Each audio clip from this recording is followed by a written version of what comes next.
Chapter 71. Sister Miaoga, I've never been to this kind of place before. Lu Changxing nodded as he listened. It was the first time he had heard Lu Miaoga talk so much. However, he also knew that Lu Miaoga was just a person of few words by nature, usually quiet and seemingly aloof from worldly matters, but actually quite amiable.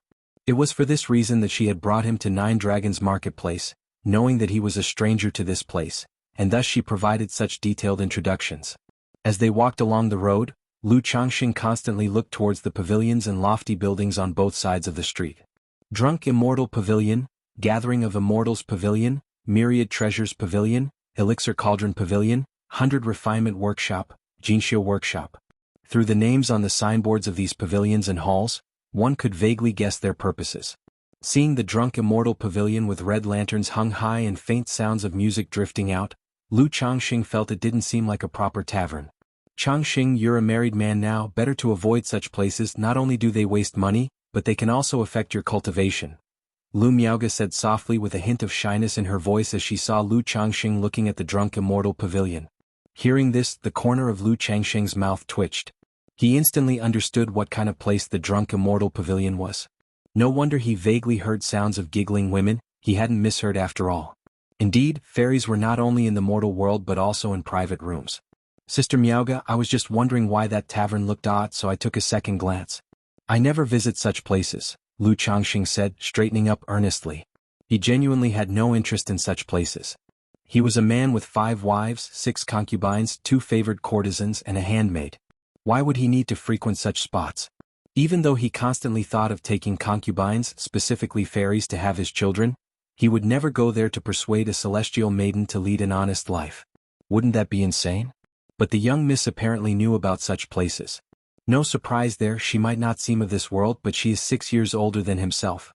Having frequented the marketplace over the years and managed shops, she could hardly be a completely naive young girl. That's good then. Lu Miaoga slightly pursed her lips and responded indifferently, not elaborating on the subject. Then she continued to introduce some information to Lu Changxing. Thus, as they talked and walked, almost a quarter of an hour passed and Lu Miaoga stopped in front of a shop. She said to Lu Changxing, "This is our Lu family's spiritual talisman shop." Lu Changxing looked at the shop in front of him. The shop was a 3-story structure in line with the main street, about 6 zhang high, with carved beams and painted rafters, resplendent yet not gaudy. A signboard reading Qingzhu Lu's spiritual talisman shop hung above. Shopkeeper. At the entrance of the shop, a youthful girl around 17 or 18, pretty and wearing a work outfit marked with Qingzhu Lu's spiritual talisman shop, greeted Lu Miaoga with a grace. Then her gaze involuntarily shifted to Lu Changxing by her side, drawn by his handsome appearance and his gentle, jade-like demeanor. Lu Miaoga gave a nod of acknowledgement, cold but polite. She explained to Lu Changxing through a message that this was a receptionist and salesperson for the shop. Currently, the spiritual talisman shop had 1 shopkeeper, 2 apprentices and 2 receptionist salespersons.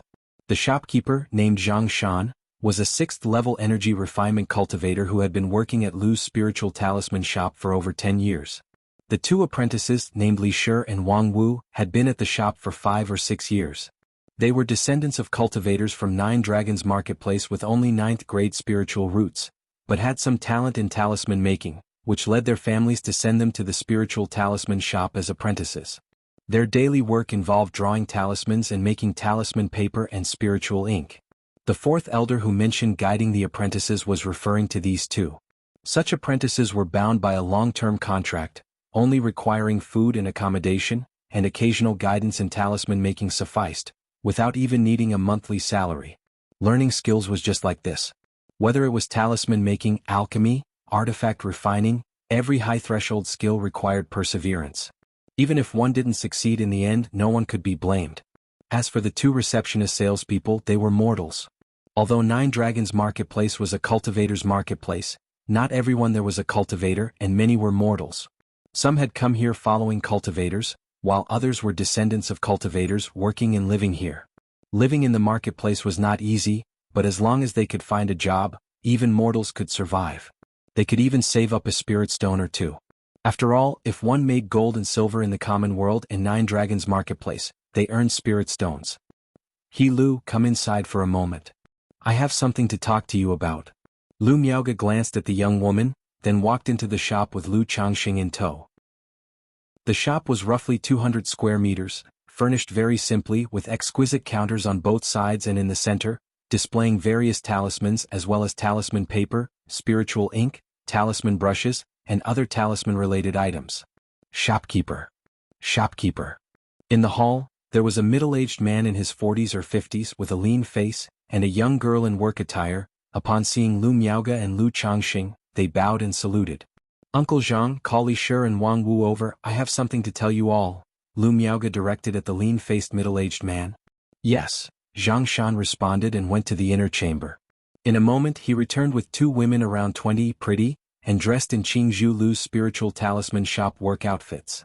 Though they were cultivators, their cultivation levels were not high, just at the second or third level of qi refinement. This is Lu Changxing, a middle-grade talisman master of our Lu family. From now on, as I won't have time to manage the shop, Changxing will oversee it. He is now the second master of the shop. Chapter 72. Sister Miaoge, I've never been to this kind of place before. Uncle Zhang, from now on, for any matters concerning the store, you can report directly to Changxing. Li Shi, Wang Wu, if you have any issues, also report directly to the second master. Once everyone had arrived, Lu Miaoge addressed the group. Her tone was cool and brisk, carrying a trace of decisiveness. This let Lu Changxing see another side of the young miss he didn't often witness. In usual interactions with Lu Miaoge, she always appeared detached and refined, with a temperament like water, never quite like this. The five individuals, upon hearing this, were all somewhat surprised and looked at Lu Changxing in astonishment. They had not expected that this handsome and spirited young man would be a middle-grade talisman master, their new boss in the future. Zhang Shan has met the second master. Li Shi has met the second master. Wang Wu has met the second master. He Lu has met the second master. Sun Qi has met the second master. The five people didn't think much and immediately saluted with their hands. Surprise and astonishment in their eyes were replaced by envy, admiration, respect, and yearning. A middle-grade talisman master, no matter where, could lead a comfortable life. Especially after they heard the name Lu Changxing and surname Lu. They subconsciously thought he was a scion of the Qingzhu Lu family. Coming to take over the shop was just for experience and to familiarize himself with life. Handsome, talented, and from a good family, it was truly enviable. Especially for Li Shi, Wang Wu, and the two sales attendants, the way they looked at Lu Changxing had changed. He'll be troubling you all from now on. Lu Changxing smiled at everyone and slightly bowed his hands. Lu Miaoge had talked to him about the shop before coming. The shop's day-to-day affairs were generally well managed by shopkeeper Zhang Shan, and he didn't need to worry too much. Aside from guiding Li Shi and Wang Wu in talisman making, his main task was to watch over the inventory. The spiritual talisman shop needed to restock its inventory every month.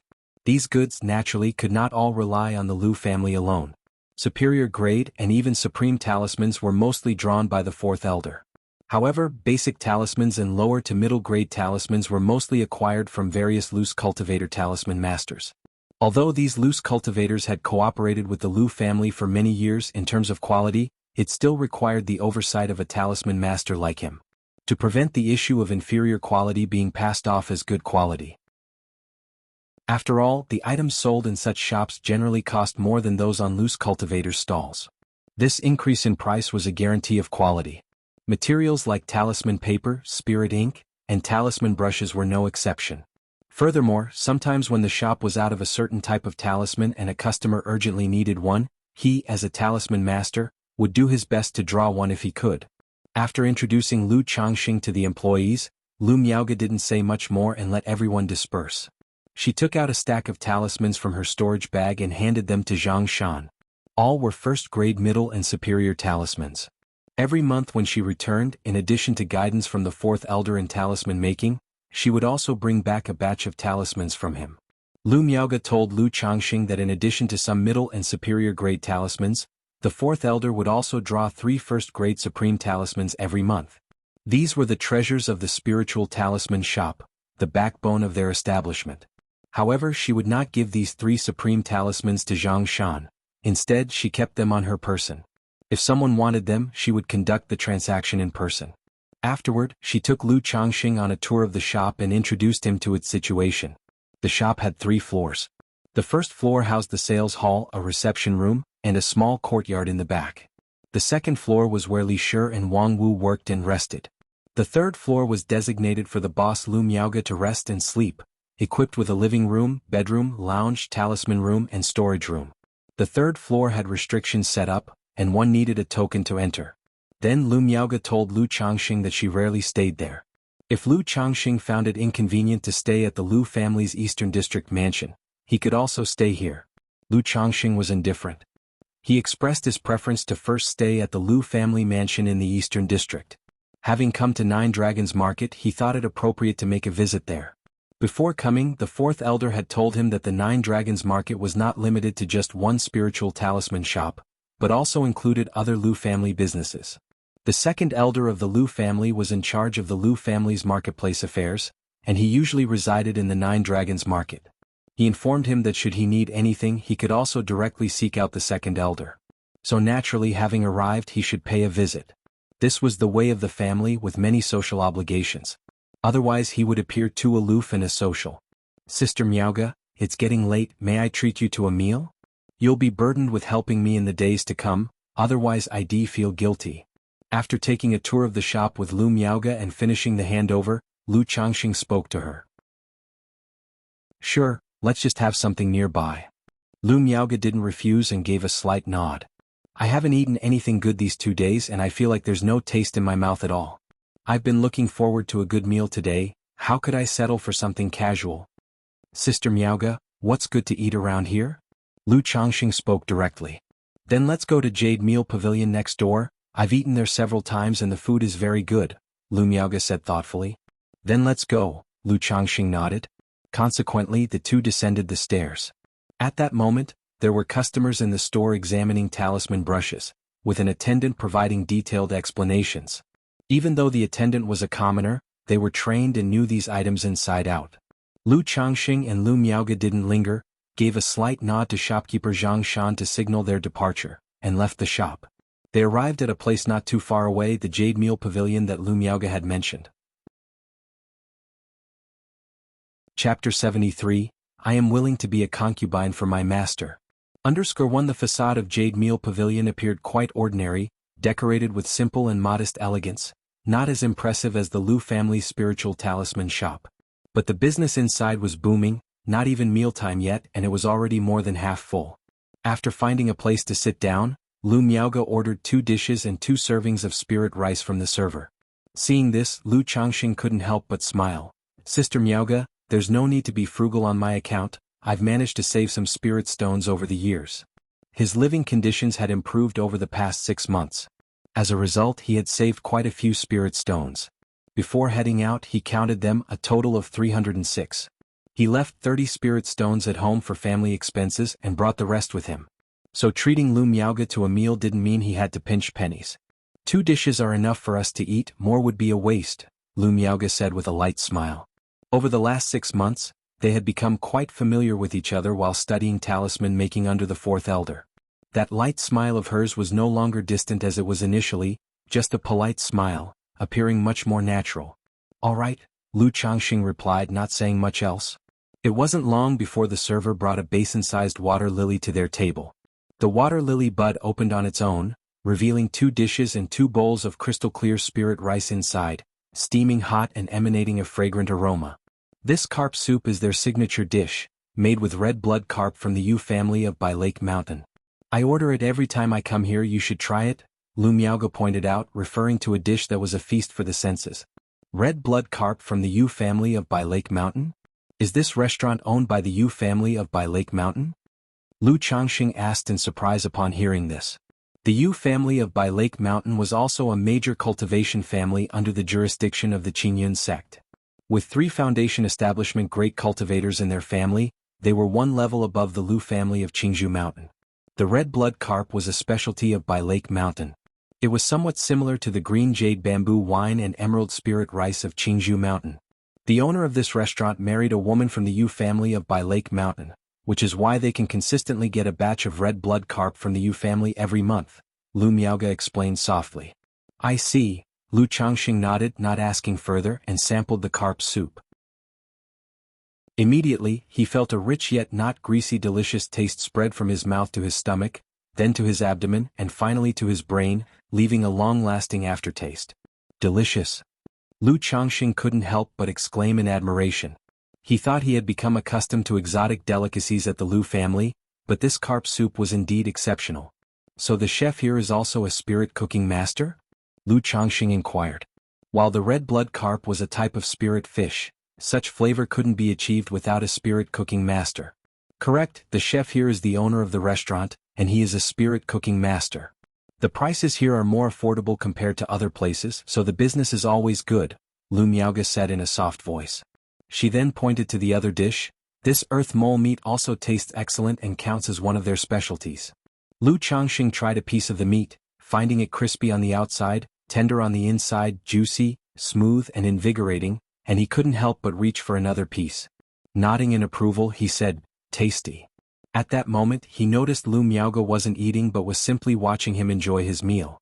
He promptly said, "Sister Miaoge, why aren't you eating? Let's eat together." Okay, Lu Miaoge nodded gently, and only then did she pick up her chopsticks and begin to eat the earth mole meat. Her manner of eating was very elegant, yet she ate quite swiftly. Lu Changxing had only had a few bites when she had already eaten 7 or 8.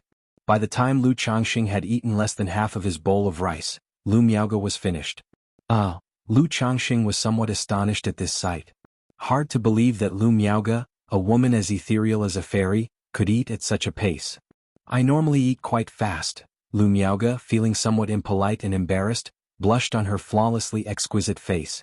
It's fine, it's just that I'm a slow eater," Lu Changxing chuckled, feeling that the young lady before him suddenly seemed even more charming and much more approachable.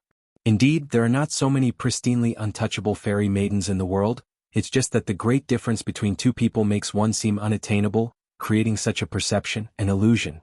When the relationship becomes intimate and you spend time together, things turn out to be quite normal.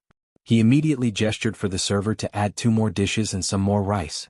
"No need, I'm full," Lu Miaoge said upon seeing this, taking out a handkerchief to gently wipe her mouth. "All right," Lu Changxing replied, not insisting, and then finished the rest of the food and went to pay the bill. 2 dishes and 2 servings of spirit rice came to a total of 4 spirit stones. No wonder Lu Miaoge only ordered 2 dishes, because indeed the price was somewhat expensive.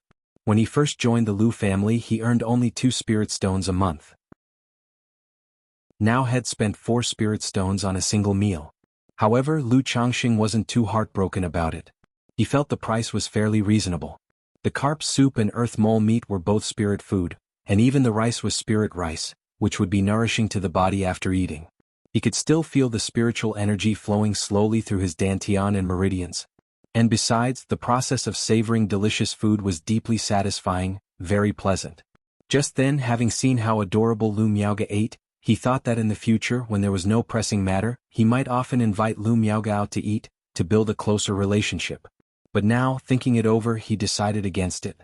His current financial situation simply didn't allow for it. Maybe after he had sold all his talismans and turned them into spirit stones, it would have been more feasible.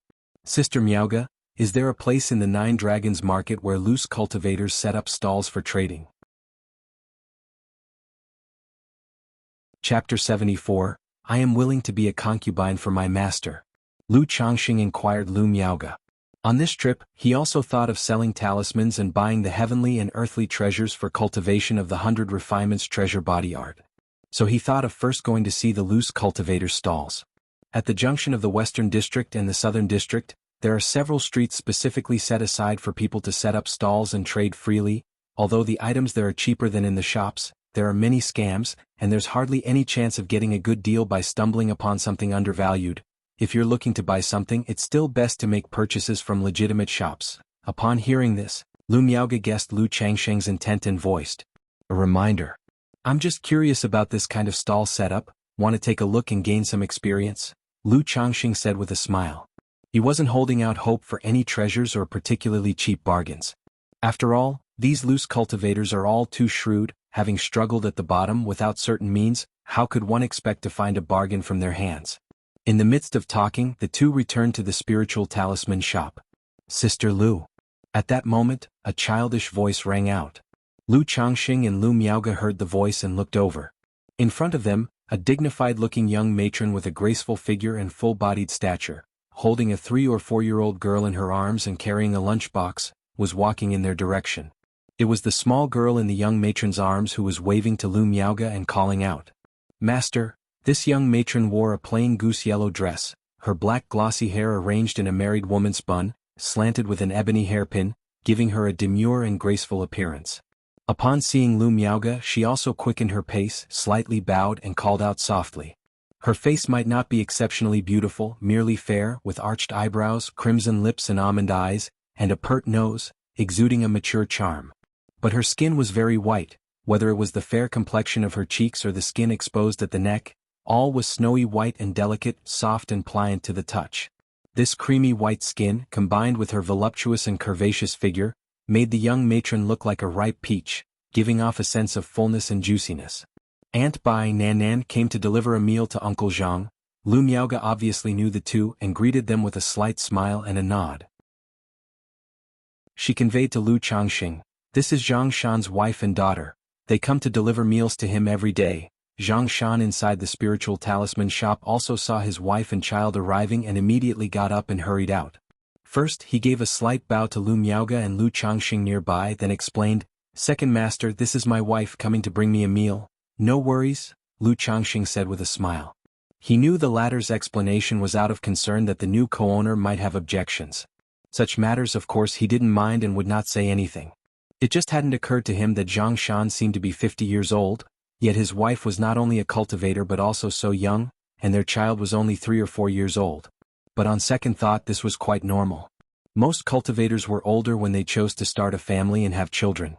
Moreover, although the woman appeared mature and charming, seemingly in her late 20s, her actual age was not necessarily so. After all, most female cultivators would buy youth-preserving pills, beauty-preserving pills. Like Lu Miaoge, she obviously had taken beauty-preserving pills. Compared to when Lu Changxing first met her 5 years ago, she looked almost the same, still retaining the appearance of a 20-year-old. This made Lu Changxing think about buying beauty-preserving pills for his own wives as well. He practiced the immortal beauty technique, which not only enhanced his charm but also preserved his youthful appearance forever.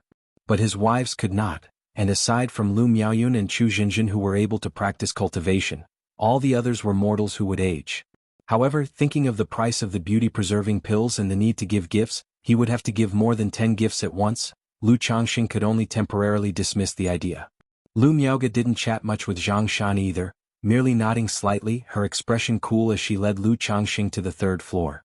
She usually stayed on the 3rd floor either cultivating and resting or drawing talismans, rarely on the 1st floor.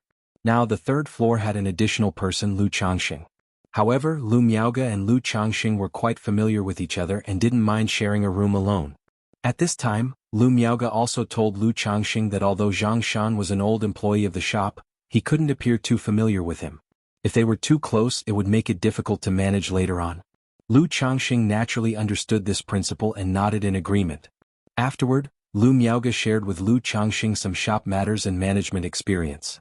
These were all simple and easy to understand experiences, most of which Lu Changxing already knew. He had never eaten pork before, but he had seen pigs run. In his past life under the baptism of big data, he knew quite a bit about the art of managing people. Of course, knowing is one thing, doing is another matter altogether. "Sister Miaoge, I used to think you were the kind indifferent to worldly affairs, but I didn't expect you to know so much. It's like getting to know you all over again." After listening to Lu Miaoge, Lu Changxing joked with a laugh. Today he surely saw another side of Lu Miaoge, so the conversation was much less restrained than before. Hearing this, Lu Miaoge couldn't help but smile, her beauty blossoming like a celestial flower, captivating. "I don't know whether to take your words as a compliment or an insult, but I'll just assume it's a compliment." With painted brows and eyes, Lu Miaoge said with a soft smile, "All right, I have to go make talismans. You can go to the lounge to rest or cultivate. Normally there's not much to do at the shop, and Zhang Shan and the others will notify us if anything comes up." Having said so, Lu Miaoge stood up and went to the talisman room to focus on talisman making. Lu Changxing nodded and went to the lounge to rest. Chapter 75. I am willing to be a concubine for my master. After all, they had been traveling for the past 2 days and hadn't really rested. Although they couldn't be considered extremely tired, they still needed to recover their mental spirit through sleep. After a short nap, Lu Changxing saw that Lu Miaoge was still in the talisman room, feeling somewhat bored, so he found something to do and went upstairs. He wanted to check on the talisman-making skills of Li Shi and Wang Wu and planned to give them some guidance on talisman crafting. He possessed the second-ranked talisman-making skill given by the system, so his foundational knowledge in talismans was incredibly solid. It was definitely not comparable to those who relied on their self-study and understanding. Not to mention guiding 2 talisman apprentices, even his own grandmother, the 4th elder of the Lu family, a first-grade top-level talisman master, could receive a pointer or 2 from him. Second Master. Second Master. In the upstairs workroom, Li Shi and Wang Wu, who were making talisman paper, immediately brightened up when they saw Lu Changxing coming over, stopped their work and called out sweetly. Their voices involuntarily softened a few degrees more than usual.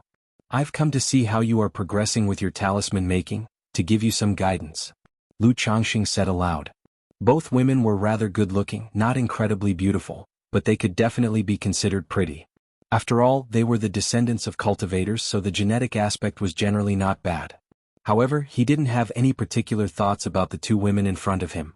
Although he did want to find a woman with a spiritual root to have children, it was not to the extent of asking any woman he met to bear his children. Moreover, he had just arrived at the shop and hadn't done much. It wouldn't look good if he started making moves on an apprentice. It would not only affect Lu Miaoge and the 4th elder's impression of him, but his reputation, which had just started to improve in the Lu family, would be ruined again. It was unnecessary and not worth it. "Thank you, Second Master." "Second Master, please have a seat." The 2 women looked at Lu Changxing, said in their sweet voices, and prepared the chair and brewed the tea. "What talismans have you learned so far?" Lu Changxing waved his hand and asked. Immediately, the 2 women started to list the talismans they knew. They had been at the spiritual talisman shop for 5 or 6 years and had mastered about a dozen to 20 basic talismans. This was also because, as apprentices, they had to create profits for the shop, so they needed to learn a variety of different talismans. Although basic talismans didn't make much money as a spiritual talisman shop, it was necessary to have a sufficient variety of talismans. "Okay, show me the talismans you have been practicing lately by drawing them for me." Lu Changxing nodded and instructed. Both women immediately took out their talisman brushes, talisman paper, and spirit ink to start the talisman-making process. At this moment, Li Shi, while halfway through the drawing, failed, and the talisman paper emitted blue smoke. She became somewhat flustered and stuttered to Lu Changxing, "Second Master, I'm sorry, I got a bit nervous." She was normally very cheerful, but in front of Lu Changxing she couldn't help but feel a touch of nervousness. "What's there to be nervous about? I'm not some flood or beast and I certainly don't eat people. If you fail, just continue, that's all." Lu Changxing couldn't help but smile and waved his hand. Upon hearing Lu Changxing's comforting words and seeing his smile, a blush spread across Li Shi's pretty face, making it hard for her to breathe, and her heart raced. There were many handsome men in the world, but how many were handsome, came from a good family background and were also a middle-grade talisman master? At least Li Shi hardly ever came across such men in her daily life, so Lu Changxing's smile made her heart flutter more than usual, and her nervousness intensified. "Why is your face turning red like a teapot?" Lu Changxing saw that her face was red, with a love-struck expression, and was momentarily at a loss for words. "I haven't even done anything and you're already like this? Unknowingly, has my charm become so great?" Lu Changxing couldn't help but sigh inwardly. He also suddenly realized that he was no longer his former self. Not only was he handsome, but he was also wealthy and accomplished at a young age. Such a mundane woman. Lu Changxing restrained his smile, his expression indifferent, and he said evenly, "Continue." At that moment he vaguely understood why Lu Miaoge didn't like to smile and always had an aloof, otherworldly demeanor. This was the trouble of being good-looking. "Yes, Second Master." Li Shi, hearing these words, quickly nodded, immediately focused her mind, not daring to look too much at Lu Changxing, and started to draw talismans again. Lu Changxing could tell that the 2 women had a solid foundation in basic talismans. They were almost ready to try drawing lower-grade talismans. However, he had no immediate plans to teach the 2 women how to do so. Once they started learning to draw lower-grade talismans, most of their time and energy would be consumed in that endeavor. This would undoubtedly interfere with their current work. Better to have the 2 women continue to lay the foundation until they were completely solid, and then try lower-grade talismans. Soon after, Lu Changxing with a detached manner, gave the two women pointers on talisman making. The two apprentices felt that this second master explained things more thoroughly and understandably than the senior master, proving extremely beneficial to them. That's enough, practice more on your own during your free time. Wait a while longer, and if you perform well, it'll teach you lower-grade talismans. After drawing them a proverbial carrot, Lu Changxing left the second floor. He could clearly sense that, despite his indifferent demeanor, he couldn't deter the two women's enthusiasm at all. He estimated that with just a wave of his hand, the two apprentices would take the initiative to come forward. Yet he still had no such intentions. It was still the same reasoning as before, it wasn't necessary and the cost wouldn't be worth the benefit. Speaking of which, does this count as peach blossom luck? Lu Changxing suddenly thought. Thank you, second master. Thank you, second master. The two women, hearing his words, were overwhelmed with joy, and their eyes seemed to brim with tears as they looked at Lu Changxing. Handsome, from a good family and a middle-grade talisman master, he was the man of their dreams. If only I could marry the second master, Li Shi murmured after Lu Changxing's retreating figure had disappeared. You silly girl, smitten much? Is your heart aflutter? Wang Wu teased. With the second master being so handsome and speaking so kindly, and also as a middle-grade talisman master, don't you like him? Li Shi said defiantly in response to Wang Wu's teasing. Of course I like him, but what good is liking him? We're not worthy of the second master. I'd even be content to marry him as a concubine, Wang Wu said with the same conviction.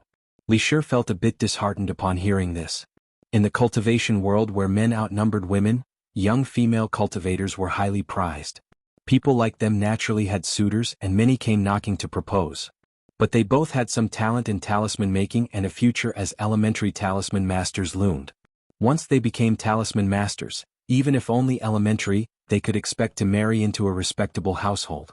But now, before Lu Changxing, the thought of marriage made them feel inferior. Chapter 76. Meeting the second miss again, Xinggu takes you to read books and taste tea. _1 After coming down from the second floor, Lu Changxing arrived at the first floor to check the items for sale in the shop. He looked to see if there was anything he wanted. On this trip, he also wanted to buy a magic artifact drawing pen and some supreme talisman paper and supreme spirit ink. While at the third-level energy refinement stage, Lu Changxing had attempted to draw superior-grade talismans. But limited by his cultivation level and talisman-making tools, his success rate was very low. He only drew a dozen or so to carry with him for emergencies. Not long ago, after breaking through to the fourth-level energy refinement, he tried drawing superior-grade talismans again, which was still somewhat difficult. He could only draw a few simpler superior-grade talismans. And the success rate was only about 40 to 50%. For other talisman masters, this success rate was already quite remarkable. But in Lu Changxing's view it was still lacking. Therefore he thought of buying a better magic artifact pen, and then some supreme quality talisman paper and spirit ink. This way not only could his success rate improve, but he would also be confident in drawing the more challenging superior-grade talismans.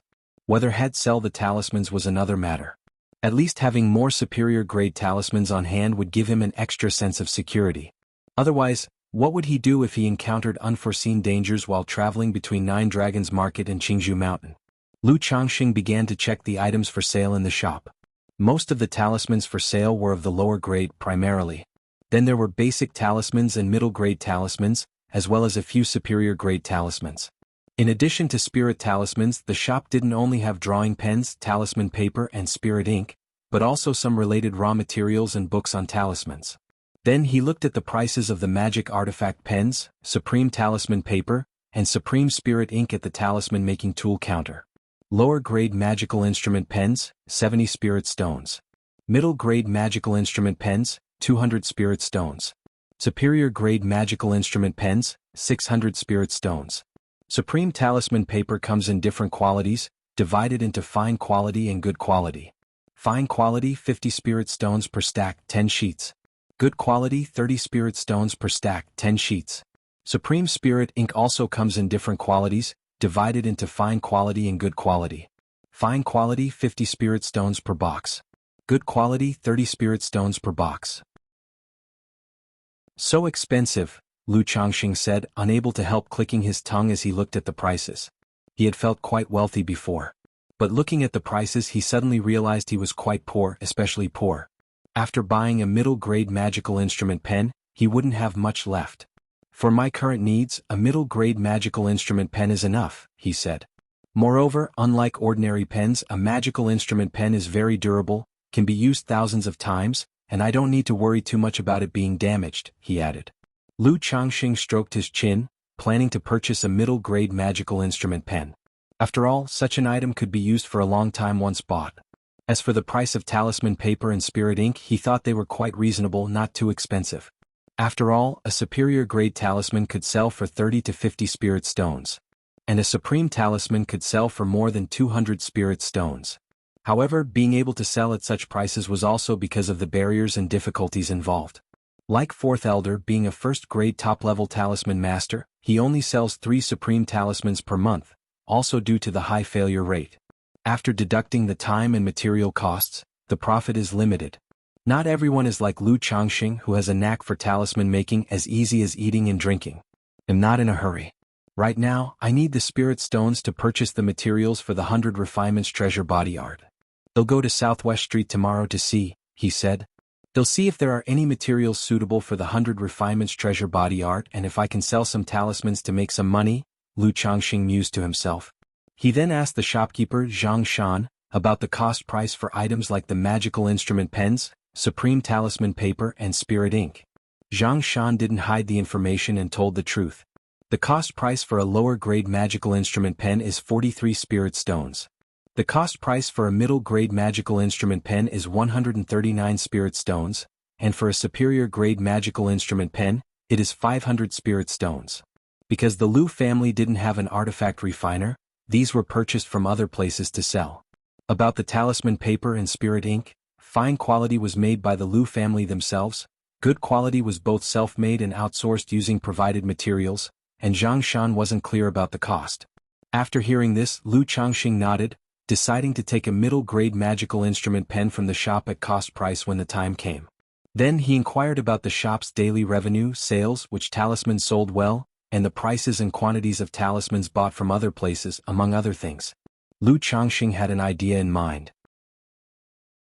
If he were to be fully responsible for managing the shop in the future, could he possibly sell all the talismans he had through this shop? For these queries, Zhang Shan responded truthfully, giving Lu Changxing a good understanding of the spiritual talisman shop. He learned that the business of the spiritual talisman shop was quite good in Nine Dragons Market, generating several thousand spirit stones in revenue each month. It seems that the Lu family's spiritual talisman shop does better business than I imagined, Lu Changxing thought to himself after gathering the information. After chatting with Zhang Shan for a while, Lu Changxing didn't continue to ask more questions. He returned to the third floor's restroom, found Lu Miaoga still in the talisman room, and began to meditate and cultivate. As dusk approached, Lu Miaoga came out from the talisman room. She told Lu Changxing that this was the time when they could usually head home. Although Nine Dragons Market didn't have a curfew, the place would be much quieter at night. After all, cultivators still needed to cultivate and rest. And with Li Shi and Wang Wu living in the shop, they could help keep an eye on things. Afterward, Lu Miaoga took Lu Changxing to the Lu family mansion in the Eastern District. Chapter 77. Meeting the second miss again, Chenggu takes you to read books and taste tea. From here, it was quite a distance to the Lu family's large compound in the Eastern District. The two of them walked quite fast and it took almost half an hour. The Lu family's compound covered nearly 2,000 square meters.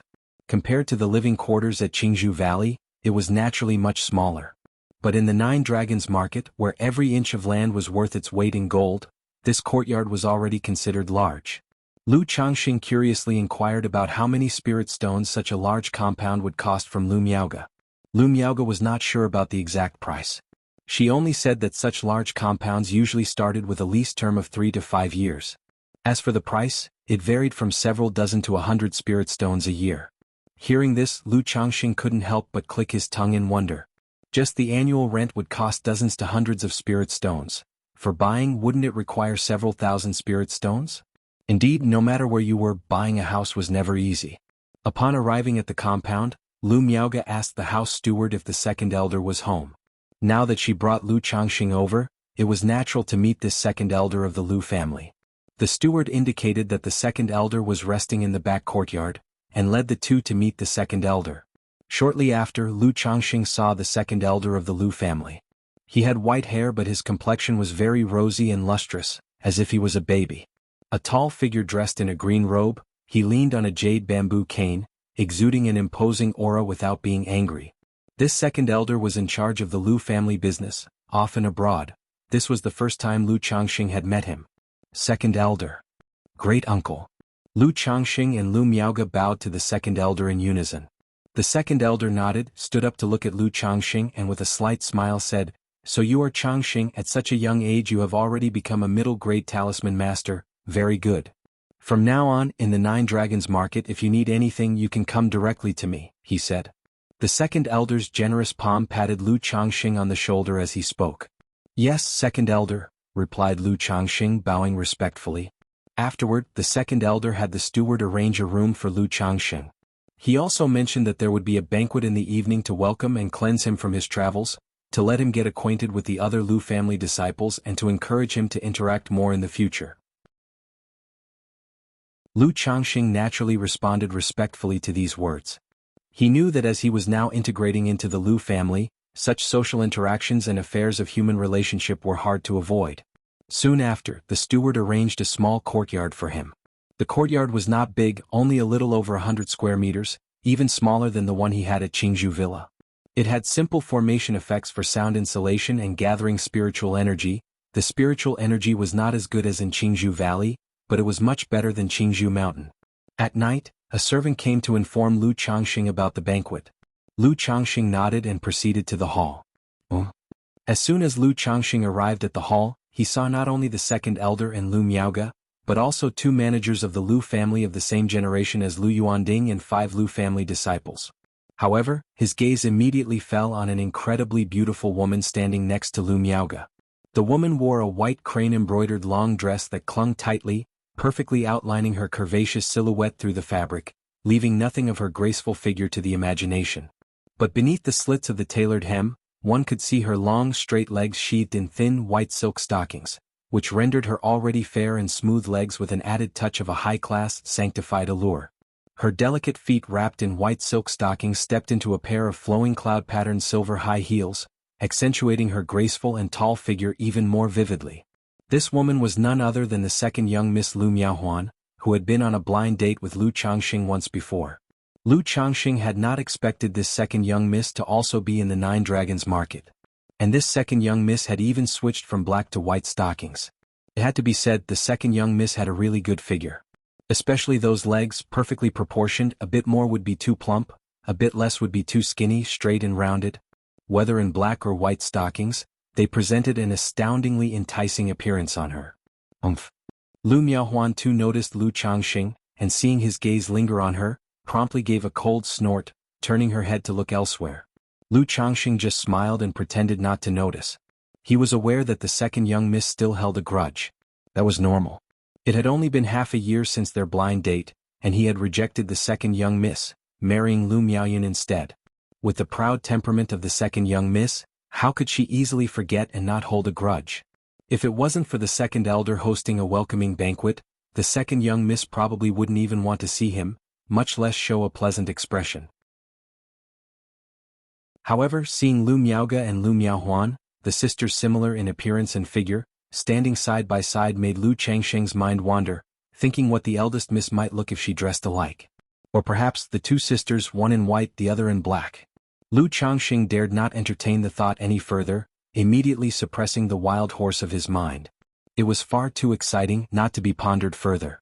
If family head Lu Yuanding knew he was entertaining thoughts about his two daughters, he might just cleave him with a sword. Second elder, he greeted as he bowed to the second elder. Changxing, let me introduce you to. The second elder naturally saw Lu Miaohuan's small gesture but said nothing. He was aware of the small history between Lu Changxing and Lu Miaohuan. It was precisely this incident that made Lu Yuanding see his daughter restless at home, hence he allowed her to come to Nine Dragons Market to find something to do, and also to take her mind off things. Thereupon, under the introduction of the second elder, Lu Changxing got acquainted with the two managers of the Lu family, and also with the other 4 Lu family disciples. These individuals, capable of handling affairs in the Nine Dragons Market, held not low positions within the Lu family, belonging to the future upper echelon. Chapter 78. Meeting the second miss again, Chenggu takes you to read books and taste tea. Aside from Lu Miaohuan, who held a grudge and did not give Lu Changxing a warm reception, the others were all quite enthusiastic. After all, love and hatred never come without reason. Lu Changxing was easygoing, never offending anyone, and as a middle-grade talisman master, naturally they were willing to be on good terms with him. Especially since these few were aware of Lu Changxing's talent for talisman making, and the Lu family had always been encouraging Lu Changxing to fully integrate, they were naturally more inclined to foster good relations with Lu Changxing and would not do anything to offend him. Thus, Lu Changxing became acquainted with them. Well-fed and in high spirits, everyone left the event. A young man named Lu Miaoqing slung his arm over Lu Changxing's shoulder and said as if they were old friends, "Changxing, since it's your first time out and about as your host, Brother Ching will take you to read books and taste tea tomorrow." Read books and taste tea? Lu Changxing was stunned. That's right, this tea house is very good, with many famous teas and all kinds of books. Just yesterday a batch of new teas and books arrived. You won't be disappointed, Lu Miaoqing said with a meaningful look. Brother Ching, this reading books, tasting tea, is it legitimate? Lu Changxing asked with a strange tone in his voice, sensing something off. Lu Miaoqing glanced around and lowered his voice. Don't worry, would I take you to a reputable place? How about it, shall we broaden our horizons tomorrow? Lu Changxing fell silent for a moment. Indeed, he hadn't guessed wrong. This was not a proper read books, taste tea. Your brother-in-law, for crying out loud. What kind of brother-in-law would take their brother-in-law to broaden their horizons in such a way? Also, you bring this up as soon as I arrive at Nine Dragons Market and want to take me to such a place. Isn't that a bit improper? Or is that how you see me in your heart? Lu Changxing thought to himself, then said, Brother Ching, I'm not that kind of person, I don't go to those places. But if you don't see the world, how will you gain experience? This is also a form of cultivation, Lu Miaoqing argued. There's a saying, tea is like a beauty, it should be savored slowly, and a lady is like a book, she should be read carefully. This reading books, tasting tea, is about observing all walks of life, experiencing the various flavors of life, and is the best way to gain life experience. Don't worry, I definitely won't tell Sister Miaoyan about this, Lu Miaoqing assured. Lu Changxing, damn it, a visit to a brothel is being made to sound so classy and pure. Lu Changxing had not expected the Lu family to have such a talented speaker. However, he did feel that there was some truth to what was said. It was indeed a way to gain experience and see the world. When someone travels alone, they should see more of the world, right? Maybe next time, Lu Changxing said after some contemplation. While he wanted to gain experience, the idea of doing such things just upon arriving at Nine Dragons Market gave him a sense of guilt. Moreover, he had more important things to do. He planned to stroll around the Lu's Cultivator Marketplace tomorrow. Alright then, whenever you want to go, you can look for Brother Ching. I know every corner of Nine Dragons Market, Lu Miaoqing said, patting Lu Changxing's shoulder, feeling a bit bored. He had heard of Lu Changxing's reputation and thought he could find a kindred spirit, but to his surprise, Lu Changxing actually refused. Alright, thanks Brother Ching, Lu Changxing nodded, then returned to his room to meditate and cultivate for 2 hours before lying down to sleep. But as he lay in bed, he found it difficult to fall asleep, feeling like something was missing. Sigh, suddenly being alone, I'm not used to it, Lu Changxing sighed softly. Used to cuddling with his wife and concubine each night, the sudden solitude made him feel uneasy and not at peace. He then got up, took out his talisman-making tools from his storage bag, and began drawing talismans. After creating 3 middle-grade talismans, he felt a sense of mental fatigue and took a sip of white jade 100 flowers wine before lying back down and gradually falling asleep. The next day, Lu Changxing got up, had a simple breakfast, and went to find his sister-in-law, Lu Miaoga, to accompany him to the spiritual talisman shop. During the process he saw Lu Miaohuan again. But she showed no warmth toward him whatsoever. Although she was chatting with her sister, Lu Miaoga, the moment she saw him come over, she immediately let out an icy snort, her face full of disdain. Huan just has that temperament, she doesn't mean any harm, don't take it to heart, Lu Miaoga said, her face showing a hint of apology. Last night, Lu Miaohuan had come to ask her why Lu Changxing had come to Nine Dragons Market. She hadn't hidden anything and had told her sister about the fourth elder's plans to hand over the shop for Lu Changxing to manage. After hearing about the matter, Lu Miaohuan, despite her cold and disdainful remarks about Lu Changxing and his ability to manage the shop, was certain he would succeed. But she who knew her younger sister's personality very well understood. The more she acted like this, the more it indicated her sister was actually concerned about Lu Changxing. If Lu Miaohuan wasn't concerned about Lu Changxing, she wouldn't have acted this way at all. Reflecting on this made her let out a small sigh. If Lu Changxing were just an ordinary cultivator in time, her sister might gradually forget and not dwell on it. But the problem was, Lu Changxing was no ordinary cultivator. Not only was he handsome, but he also had an exceptional talent in the talisman path, unparalleled and leading the rest by far. With time he would become a first-grade middle-grade talisman master, a first-grade top-level talisman master, and even a second-grade talisman master. Now Lu Changxing had come to Nine Dragons Market and met with her sister. Under these circumstances, her sister would constantly have this matter and Lu Changxing on her mind, which would gradually foster a delicate and dangerous sentiment. But when it came to this kind of issue, she didn't know how to advise her sister.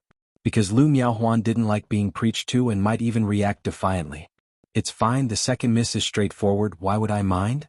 Besides, it was my fault to begin with, Lu Changxing said, shaking his head slightly. He wasn't particularly concerned about Lu Miaohuan's attitude. After all, during the matchmaking encounter he really did regale her with a bunch of flattery and praise. When she finally agreed, he turned her down, which would understandably vex anyone. Especially given Lu Miaohuan's proud and haughty nature as a young lady. Moreover, Lu Changxing felt that he might have a bit of a bias for good looks. He tended to be more forgiving towards attractive women.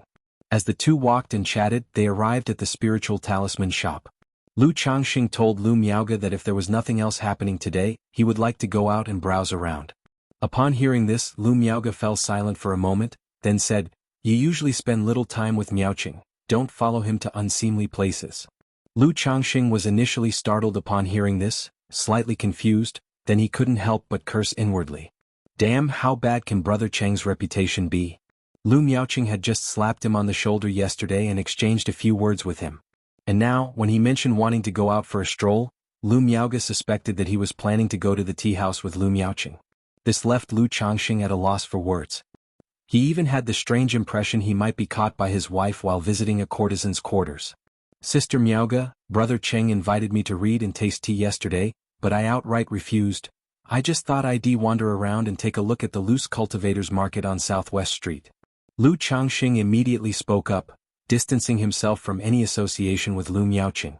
He truly hadn't anticipated that the latter's reputation could be so tarnished. "Okay, I'm here at the shop, you go ahead. Why not let Li Shi or Wang Wu accompany you? They are very familiar with the marketplace," Lu Miaoga advised without much ado, nodding slightly. "No need, I'll just wander around by myself." Lu Changxing waved his hand, indicating it wasn't necessary. He still vividly remembered the way Li Shi and Wang Wu looked at him the day before. So, he didn't want to interact too much and distract his employees from their work. "Alright, just be sure to come back before dark. Do you have a transmission talisman with you? If you get lost, you can message me. There are also many guides in the marketplace who specialize in showing people around and directing them to shops. If you want to buy something, you could hire a guide." Lu Miaoga spoke in a soft voice as if advising Lu Changxing like an elder would. Lu Changxing suddenly felt as if Lu Miaoga was turning into the fourth elder before his eyes, treating him as if he were a child who hadn't experienced the world. Keep in mind, he was the father of 30 children after all. However, he knew that Lu Miaoga was treating him like a brother or something similar. "Alright, don't worry, Sister Miaoga," Lu Changxing said with a smile, waving his hand. He felt in his heart that if Lu Miaoga truly saw him as a brother, it would make it even more difficult for those feelings to change. Chapter 79. Cat Girl? Fox Lady? Snake Princess?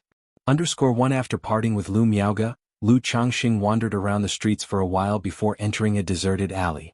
He took out the human skin mask from his storage bag, put it on, and donned a wide, gray-brown robe. He poured some pre-prepared liquid onto his palm and smeared it over his hands and neck, making his skin appear less fair. In an instant, his handsome and dashing appearance changed into that of an ordinary-looking youth with dark skin. Still, his stature remained tall and slender. This was a basic disguise technique he had learned from Li Feiyu. It wasn't very sophisticated, but it was sufficient for his needs. Then Lu Changxing took out a talisman from his storage bag and used it on himself, causing his spiritual power aura to retract. A middle-grade aura concealment talisman. Its effects were the same as the aura concealment technique. But it was several times more effective than the aura concealment technique that Lu Changxing had just started to learn. Unless it was an energy refinement late-stage cultivator using the spiritual eye technique, they wouldn't be able to perceive his cultivation level. This was also why Lu Changxing usually didn't spend too much time and energy on cultivating spells. For one thing, it was too time-consuming and effort-intensive. On the other hand, many times talismans could be used as a substitute. Sometimes being handsome is also a kind of trouble, he sighed, stepping out of the alley. Lu Changxing's good looks and exceptional aura made him very memorable, which could be problematic. If he were to sell talismans and later be recognized as the owner of the Lu family spiritual talisman shop, it would be awkward to explain. So, it was better to change his appearance and conceal his aura, making him look more ordinary. Although this disguise technique was very basic and even a bit rough, and some people might recognize the disguise as long as no one saw his true face or remembered him, it should suffice. Having left the alley, Lu Changxing made his way to the entrance of a street. He saw several youngsters squatting there, looking around with signs that read guide. Before he could approach, one of the youngsters came up to him enthusiastically, saying, "Senior, do you need a guide? I grew up in Nine Dragons Market and am very familiar with every area. Whatever you want to know or purchase, I have all the details." The youngster spoke with enthusiasm. Although Lu Changxing had disguised himself and concealed his aura, making him look just like an ordinary person, these youths who made their living in Nine Dragons Market as guides, naturally had a certain insight. They could tell at a glance that Lu Changxing was interested in hiring a guide. Even if he wasn't interested at most, it would just be one wasted question, no loss at all. "How much do you charge for your services?" Lu Changxing nodded and asked. "Senior, I only charge 1 spirit stone for a day," the youth immediately replied. "A spirit stone weighs 10 liang.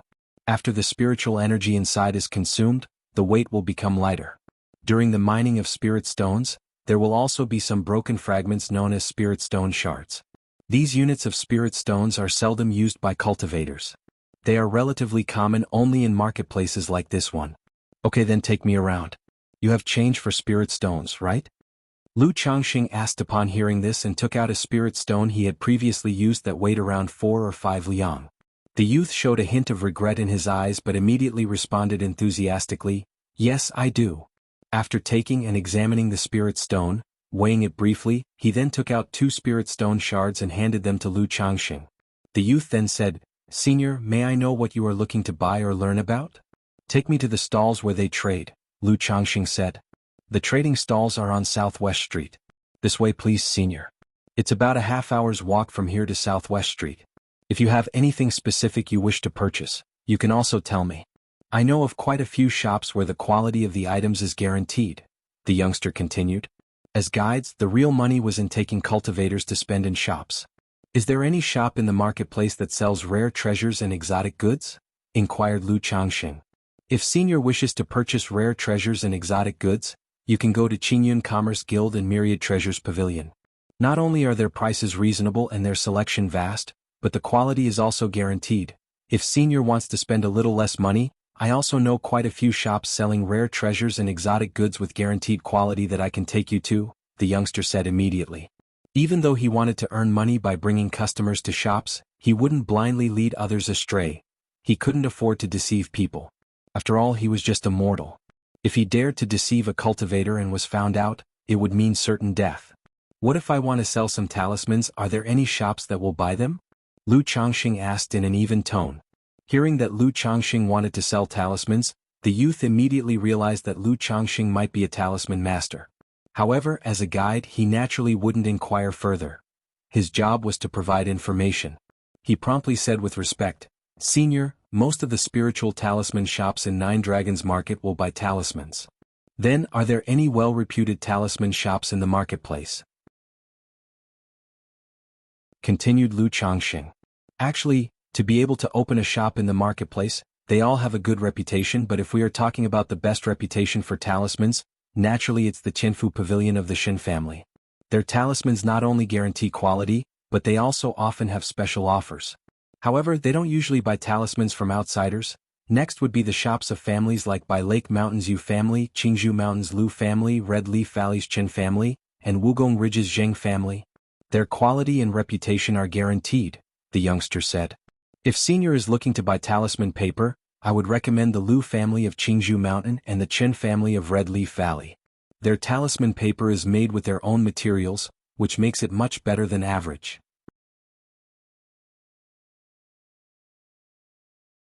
Chapter 80, Cat Girl?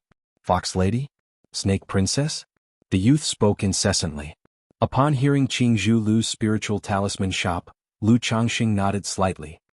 He knew that what the young man said was quite credible, and it was almost the same as what he had learned yesterday from Zhang Shan's account of the shop. White Jade Tower? At that moment, Lu Changxing saw a quaint and ancient-looking pagod-like building not far away. The sign on the building bore the 3 characters White Jade Tower, reminding him that Hong Yi had mentioned spending a considerable price to buy his 2 favored maids, Jiuer and Shuer, from there. Seeing Lu Changxing's gaze toward the White Jade Tower, the youth immediately spoke. Senior, White Jade Tower specializes in matching matrimonial alliances, introducing wives and concubines and selling maids. If Senior is thinking of taking a wife or concubines or purchasing maids, you can visit White Jade Tower. White Jade Tower is also an established brand. I've heard that it's not just in Nine Dragons Market, but has branches in many marketplaces and even in Immortal City. The youth spoke saying this. Oh. Lu Changxing's eyebrows raised on hearing this. He couldn't help but wonder internally if the White Jade Tower, where Hong Yi had purchased Jiuer and Shuer, and this White Jade Tower were the same establishment. Just different branches? Then the business of this White Jade Tower was indeed quite extensive. The next time he received a letter from Hong Yi, he could ask if it was the same White Jade Tower. Does White Jade Tower have any wives, concubines, or maids with a spiritual root? Lu Changxing inquired. He naturally wouldn't forget about searching for a fairy. After all matters are but passing clouds, and only taking wives, concubines, and bearing children is the true path. He was quite satisfied with Jiuer and Shuer, whom Hong Yi had gifted him. If he could use money to buy obedient and sensible maids with spiritual root, that would be the best outcome. Of course, there are some with spiritual roots available, but they are a minority. Most are just exceptionally beautiful and have a gracious temperament, either descendants of cultivators or ordinary humans, the youth replied. I've heard that inside White Jade Tower, there are not only women from the human race, but also those from other races and the demon race, although I am not too clear about the specifics and the prices. If Senior is interested, you could go in for more information. The youth spoke again. Not only the human race but also other races and the demon race. Lu Changxing knew that the 2 girls Jiuer and Shuer sent by Hong Yi were from other races. Now hearing that there were also demon race girls, he instantly thought of creatures like cat girls, fox women, and snake maidens. Lu Changxing gave a nod, not asking further, and kept the White Jade Tower in his mind. He planned to come back later to take a look and get more information. After all, the women in such a place would likely have hard lives. If he had the ability to help them, he would, saving whoever he could. It would be like saving a life, better than building a 7-tiered pagoda.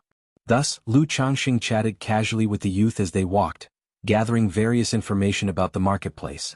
The pair finally reached Southwest Street where the loose cultivators set up their stalls for trading. Senior, ahead is Southwest Street, where the loose cultivators freely trade. If you wish to set up a stall, you need to pay a spirit stone for the management fee at the fee collection booth up ahead, the youth told Lu Changxing. Lu Changxing nodded, thinking to himself that this Nine Dragons market really did charge for everything. Even setting up a stall required a payment of a spirit stone as a management fee. He arrived at the entrance of Southwest Street, and immediately saw a street lined with lanterns, with neatly organized stalls on both sides. The throngs of people in the middle, bustling like a market in the secular world, with relentless hawking much livelier than the streets he had passed earlier. That will do, your task is completed.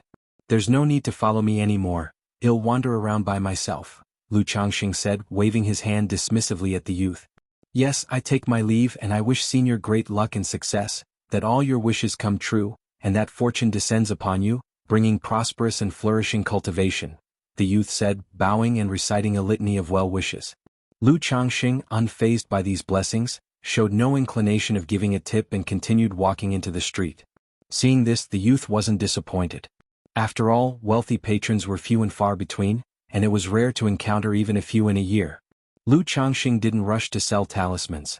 Instead, he decided to take a look around first, to see if there was anything he needed or found interesting, and to understand the local prices. Second-hand vestment robes for sale, practically new and without patches. Red-striped tiger meat, tender and fresh, just slaughtered last night. 10-year-old black truffles, 3 spirit stones per pound, a deal of 10 spirit stones for 3 pounds. Brother, need elixir medicines? Freshly concocted ascension elixirs here, pop one and all worldly troubles will melt away.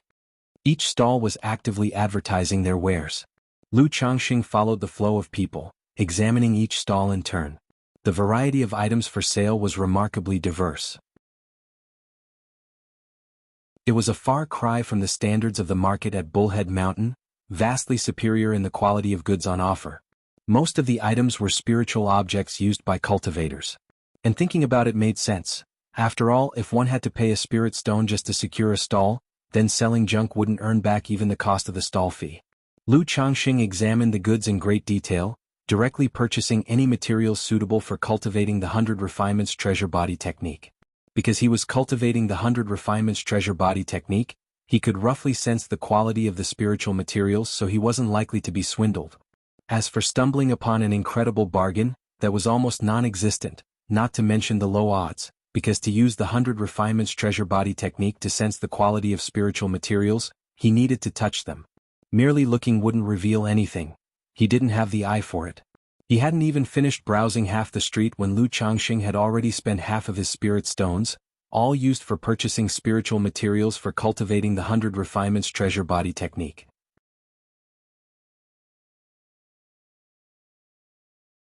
Chapter 81. Catgirl? Fox Lady? Snake Princess? This made him sigh with helplessness. Money really burns fast. Afterward, Lu Changxing restrained himself a bit and focused on observing. If he really wanted to buy something, he decided to look around more and come back later to make a purchase.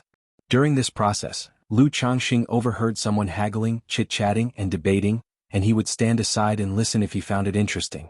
In fact, as he wandered and listened along the way, he did indeed learn a great deal and broadened his horizons considerably. Fellow Taoist, I'd like to trade this magic artifact fragment for your item. Would you like to exchange? A magic artifact fragment? May I have a look? What kind of magic artifact fragment is this? It's completely useless, I want trade. At that moment, Lu Changxing's attention was caught by a conversation at a nearby stall, and he turned to look in that direction. He saw an elegant middle-aged man standing in front of a stall, taking back a black iron lump the size of an egg with a rough surface. Fellow Taoist, you said this is a fragment of a magic artifact. Does this fragment have any effects? A woman in blue stepped forward and politely inquired of the elegant man. Clearly, she also heard about the magic artifact fragment and wondered if she could pick up a bargain. There is no special effect, it's just very hard. I once tried hacking it with my middle-grade flying sword magic instrument, and my flying sword ended up with a notch. The elegant man said with a pained expression on his face. His words immediately sparked curiosity among the others who were paying attention. Being able to notch a flying sword magic instrument meant this was no ordinary scrap. Even if it wasn't a fragment of a magic artifact, it was still an extremely rare material. This esteemed brother, I am willing to offer 20 spirit stones for this fragment, will you sell? Someone spoke up. Won't sell. If you want it, you have to pay at least 100 spirit stones. The elegant man waved his hand dismissively. 100 spirit stones is too expensive, fellow Taoist, I am willing to offer 30 spirit stones. Fellow Taoist, could you use your flying sword to hack it again in front of me? If it really notches the sword, I am willing to offer 40 spirit stones. Another person proposed. However, upon hearing this, the elegant man's face darkened instantly, and he scolded, "Scram! Fellow Taoist, may I take a look at this magic artifact fragment?" In the meantime, Lu Changxing also stepped forward and with a bow he spoke. His 100 Refinements Treasure Body art required heavenly materials and treasures for cultivation. If the piece in front of him was indeed a fragment of a magic artifact, and he could integrate it into his body for cultivating the 100 Refinements Treasure Body art, then he wouldn't just offer 100 spirit stones. Even 200, 300 spirit stones in his view would be worthwhile. Even if it wasn't a magic artifact fragment, but some kind of heavenly material or treasure, it would still be beneficial for him. 100 spirit stones, not a single spirit stone less. The elegant man handed over the lumpy black iron piece to Lu Changxing. Lu Changxing took the piece, which was cool to the touch and somewhat heavy, weighing at least 20 or 30 pounds. This heaviness of such a small lump of iron also indicated it was out of the ordinary. Lu Changxing slowly operated his 100 refinements treasure body art. His fingertips reddened slightly as he sensed the essence of heaven and earth within the iron lump. He immediately felt that the essence contained within was far more vigorous than any of the materials he had purchased before. Even though he did not know if it was a piece of a magic artifact, Lu Changxing was certain it was a good item and that purchasing it was unlikely to result in a loss. Fellow Taoist, I don't have enough spirit stones on me. Could I use these 2 superior grade talismans to offset some of the spirit stones? Lu Changxing said calmly, taking out 2 superior grade talismans from his sleeve. He currently had only 140 spirit stones left on him. If I buy this shard, I won't have enough spirit stones to buy anything else. So I'll try bartering with goods, while also using up some of the talismans I have on me. As I've wandered around, I've seen quite a few exchanges of goods for goods. After all, most loose cultivators don't carry that many spirit stones on them for transactions. Flying Ascension Talisman, Golden Light Barrier Talisman. The refined man immediately recognized the 2 talismans, his eyes lit up and he said, I want to take advantage of you, these 2 spirit talismans can offset 70 spirit stones. You just have to give me 30 more spirit stones. The refined man stated very directly. He only guessed that this iron chunk was a fragment of a magical treasure but wasn't certain himself. It had been put up for sale several times and he had sought appraisals, but no one was willing to pay a high price for it. Otherwise he wouldn't have asked for only 100 spirit stones. Seeing that Lu Changxing was interested, he was of course very willing to sell. Alright, but I'd like to see the notch on this iron chunk that you said was chopped by flying swords. If it's true, I'll make the deal immediately, Lu Changxing spoke. The prices for these 2 talismans were roughly 30 spirit stones each, and the other party was indeed sincere. However, although he knew the iron chunk was valuable, he couldn't let on as if he had made a huge gain, as that could raise suspicions. Sure. Upon hearing this, the refined man took out a deep blue flying sword from his storage bag. Pointing to a small notch on it, he sighed and said, You see, this notch is the one I regretfully made with a casual chop. Lu Changxing could see that there was a notch as wide as a finger in the middle of the flying sword. He nodded immediately, handed over the 2 talismans to the man, and took out 30 spirit stones, saying, All right, in that case I'll take the shard. Good. The fellow cultivator is decisive. The refined man accepted the talismans and spirit stones, his face showing delight as he gave a bow. Lu Changxing also bowed slightly, tucked away the iron shard and continued to stroll around. TSK, someone actually spent 100 spirit stones on this so-called magical treasure shard. This iron piece, able to notch a flying sword, is indeed good material, it's just too small. If it were really worth that much, he would have taken it to the Myriad Treasures Pavilion for appraisal and sale by now. Would he have asked for just 100 spirit stones? Even if it is indeed a fragment of a magical treasure, it must be from a large magical artifact. Otherwise there wouldn't be a complete lack of enchantments. That's correct. Such fragments of magical treasures are not so easy to melt down. This thing, those who could use it wouldn't want it, and those who would want it can't use it. Indeed, it's of no use to us energy refining cultivators. Who knows, maybe the buyer has some other clever use for it. A few people nearby saw this scene and started discussing it aloud. Lu Changxing heard the whispers but didn't mind them. After all, someone had a point, he indeed had another extraordinary use for it, planning to use it for cultivation. I'm not even sure if this thing is a piece of a magical treasure, but if it is, and I can incorporate it into my body for cultivating the 100 refinements treasure body art, then I've really made a small fortune. As long as I complete the first layer of the 100 refinements treasure body art, my body will be as strong as a lower-grade magical instrument, and at that time, my physical body will undergo a qualitative improvement. Lu Changxing thought to himself. After half a year of nurturing, his physical body had already become much stronger than before. But there was still a significant distance to go before the first layer of the 100 refinements treasure body art, refining his body to the level of a lower-grade magical instrument. There was no helping it, body refinement techniques are time-consuming and expensive to practice. And the 100 refinements treasure body art is far superior to ordinary body refinement techniques. He had only been practicing it for a little over half a year. Having spent over 100 spirit stones on materials before, and now another 100 on this magical treasure shard, Lu Changxing worried he might attract unwanted attention and decided to leave Southwest Street immediately. Although Nine Dragons Market was well regulated under the protection of Qingyun sect, ensuring good security, it was still best to be cautious in all matters.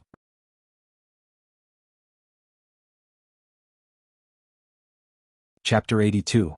Young Master, are you here for pleasure? _1 Leaving Southwest Street, Lu Changxing did not head straight back. Instead, he found an inn on a nearby street and spent a spirit stone to rent a room. Once in the room, Lu Changxing took out a middle-grade purification talisman from his storage bag and used it on himself. Cultivators have a multitude of spells and techniques at their disposal, many of which can leave behind marks on others for tracking purposes. This purification talisman was capable of dispelling and cleansing such tracking marks and imprints. Seeing that the talisman had no effect on him, Lu Changxing also breathed a sigh of relief, knowing he was not being tracked. After all, last time Head left Bullhead Mountain after selling some items, he was targeted immediately upon descent. It was still wise to be cautious and careful. Lu Changxing could even feel that his 2 years of comfortable life with the Lu family had caused him to lose some of that cautiousness that he had when he first arrived, always feeling as if he were walking on thin ice. Hence, he constantly reminded himself to stay alert and be aware of potential dangers even when in a safe environment. Otherwise, there's no telling when danger might strike. After resting in the room for half an hour, Lu Changxing left with a human skin mask on. He still had the same dark, unremarkable appearance. After all, looking ordinary made it less likely for one to be remembered.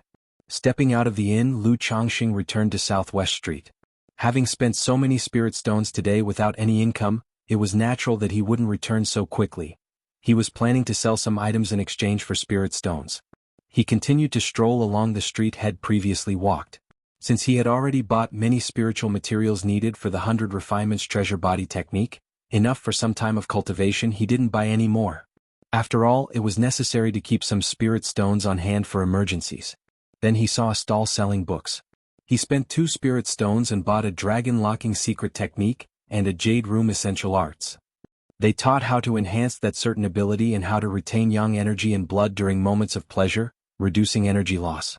These were just common bedroom arts, not any cultivation techniques or secret techniques. Otherwise they would not be sold for such a price. In Lu Changxing's opinion, these things were just for fun. Real dual cultivation secret techniques and cultivation techniques would have to come from the system. After browsing around enough, Lu Changxing went to a stall at the corner of the street to pay a spirit stone and start his own stall. The cultivator at the payment stall gave him a wooden plaque. The plaque bore a number corresponding to a stall location where he could set up shop for 3 days. Having taken the plaque, Lu Changxing found his designated spot and sat down.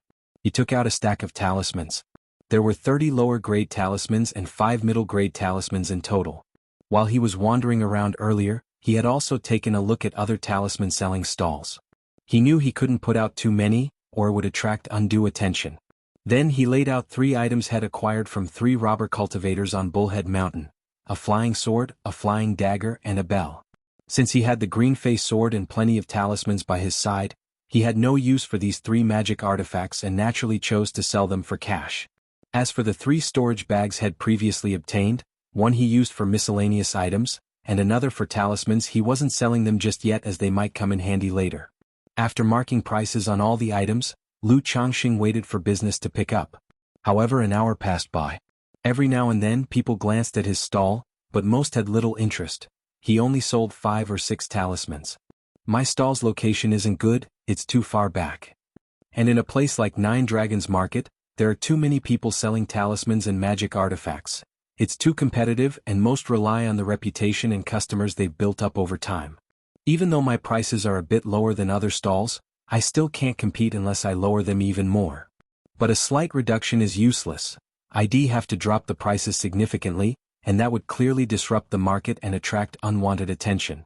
After selling for quite a while without moving many items, a hint of impatience arose in Lu Changxing, and he stood up to pack up and leave. He planned to see if he could find any buyers for talismans and magic artifacts. A lower price would be fine. Otherwise, relying on setting up a stall, who knows when he would manage to sell everything. I have 30 lower-grade talismans and 5 middle-grade talismans, will you buy them? No. No. No. What price are you offering? After asking 4 stalls, one of the owners spoke up. 10% off your current asking price, Lu Changxing said. Too high, 50% off and he'll take them all, the stall owner countered. Forget it then, I might as well sell them myself. Lu Changxing turned to leave immediately. Damn it, there was a limit to being cutthroat. He couldn't believe the owner had the nerve to say 50% off. Brother, 60% off, the stall owner called out as Lu Changxing walked away. 80% off, Lu Changxing paused. How about this, let's meet halfway at 70% off, the stall owner suggested. Lu Changxing hesitated for a moment, then nodded, all right. He took out the stack of talismans for the owner to count. He suddenly felt a twinge of guilt toward Hong Yi. He was selling talismans here at a 30% discount. Yet he only gave a 20% discount to Hong Yi. Based on the market price, that's 80 spirit stones in total. At 70% off, that would be 56 spirit stones. The stall owner calculated the price after counting the talismans. Deal. Lu Changxing completed the transaction and quickly left Southwest Street. He changed his appearance again and found 4 spiritual talisman shops to sell his talismans. Considering his own identity issues and not being proficient enough in changing appearances, Lu Changxing chose not to approach the larger talisman shops. The shops he found all seemed relatively small. The buying price for talismans was around 70% off. And so, Lu Changxing sold a total of 145 lower-grade talismans and 60 middle-grade talismans at 5 different spiritual talisman shops.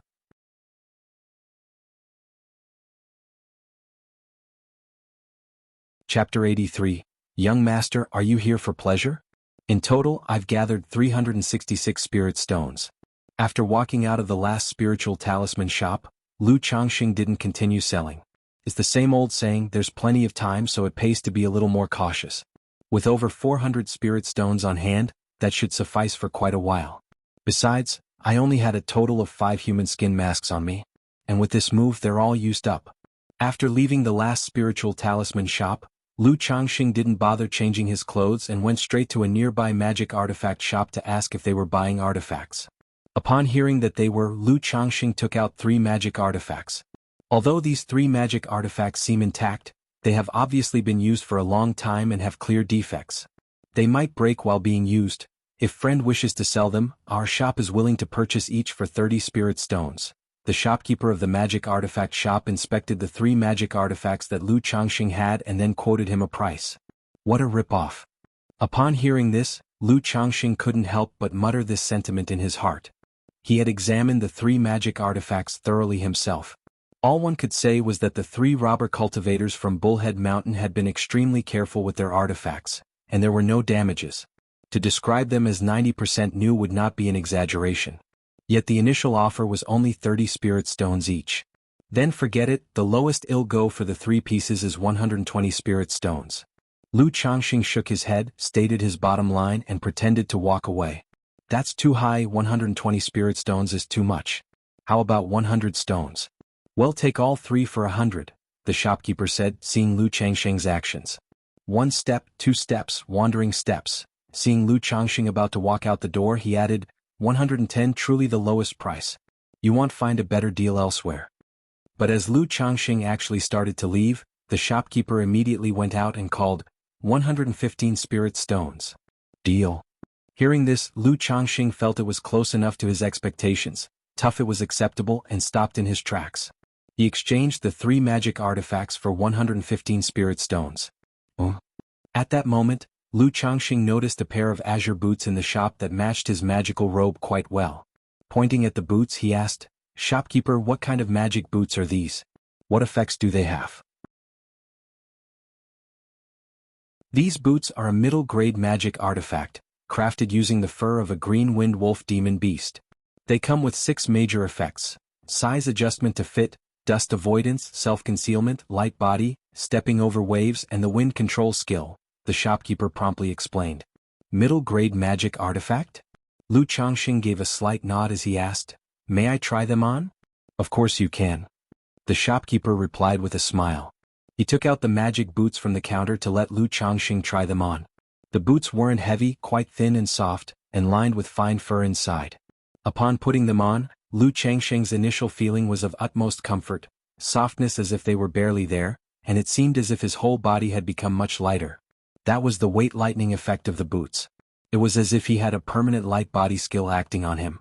As for stepping over waves and the wind control skill, when activated, they would allow him to move swiftly over water and greatly enhance his wind control skill, respectively. How much for this pair of boots? Lu Changxing inquired.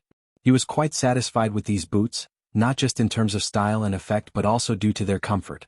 If he were to encounter trouble in the future, these boots would allow him to make a quicker escape. This is also the first sale of the day for our shop. The original price was 210 spirit stones, but since we just did business with you, friend, it will be 200 stones for you, the shopkeeper stated. That's too expensive. A normal middle-grade magic artifact goes for just 150 spirit stones. Would you sell for 140? Lu Changxing went straight into bargaining. Just now, when he offered his 3 artifacts, the other party's opening bid was 30 spirit stones each. It was obvious there was a lot of room for negotiation. And besides, forget about his previous lives' purchasing experiences. Just from his most recent rounds of shopping, he knew well that bargaining was essential. If you agree too readily to what the seller says, they might even talk behind your back and consider you a sucker. That's too low. Not only is this pair of boots made from the pelt of a green-winged wolf, it also contains spiritual silkworm thread. The craftsmanship, dyeing and embroidery of the magic circles are all extremely meticulous. If friend is interested, I can go as low as 195 spirit stones. The shopkeeper recounted a litany of features and made a counteroffer. Eventually, after some haggling, Lu Changxing managed to get the boots for 160 spirit stones. After purchasing the boots, Lu Changxing took another look around the shop, to see if there were any artifacts suited for his use. He felt his means were too limited and that he needed to arm himself with more methods of self-protection. He then spent 63 spirit stones and 210 spirit stones in the shop to buy a lower-grade magic artifact, 100 Changes Mask, and a middle-grade magic artifact, Chill Jade Spiritual Pendant. The 100 Changes Mask, once tailored to the face, could be freely altered to another visage, and unless it was a cultivator in the late stages of spirit refinement using the spiritual eye technique, nobody could detect anything. With this magical mask, he needn't bother buying ordinary human skin masks anymore. And the Chill Jade Spiritual Pendant, when worn, provided clear-mindedness, concealed spiritual power, masked one's aura, and shielded against divine sense probing. Moreover, in dangerous situations, it could passively generate a body-protecting shield capable of withstanding a hit from a cultivator at the middle stage of chi refinement. Take care, friend, the shopkeeper said, smiling while he saw Lu Changxing out of the store. Sigh, money really burns a hole in your pocket, doesn't it? After exiting the shop, Lu Changxing sighed. Just a while ago he thought the substantial sum he had would last a long time. But in the blink of an eye, he had almost spent all the money from selling talismans and magic artifacts, with only a little over 100 spirit stones left. He didn't have enough to buy new artifacts or materials for talismans. Isn't money meant to be spent anyway, and you can't skimp on upgrading your equipment? In about 10 days to half a month, he'll come back and sell another batch of talismans and then he'll have money again.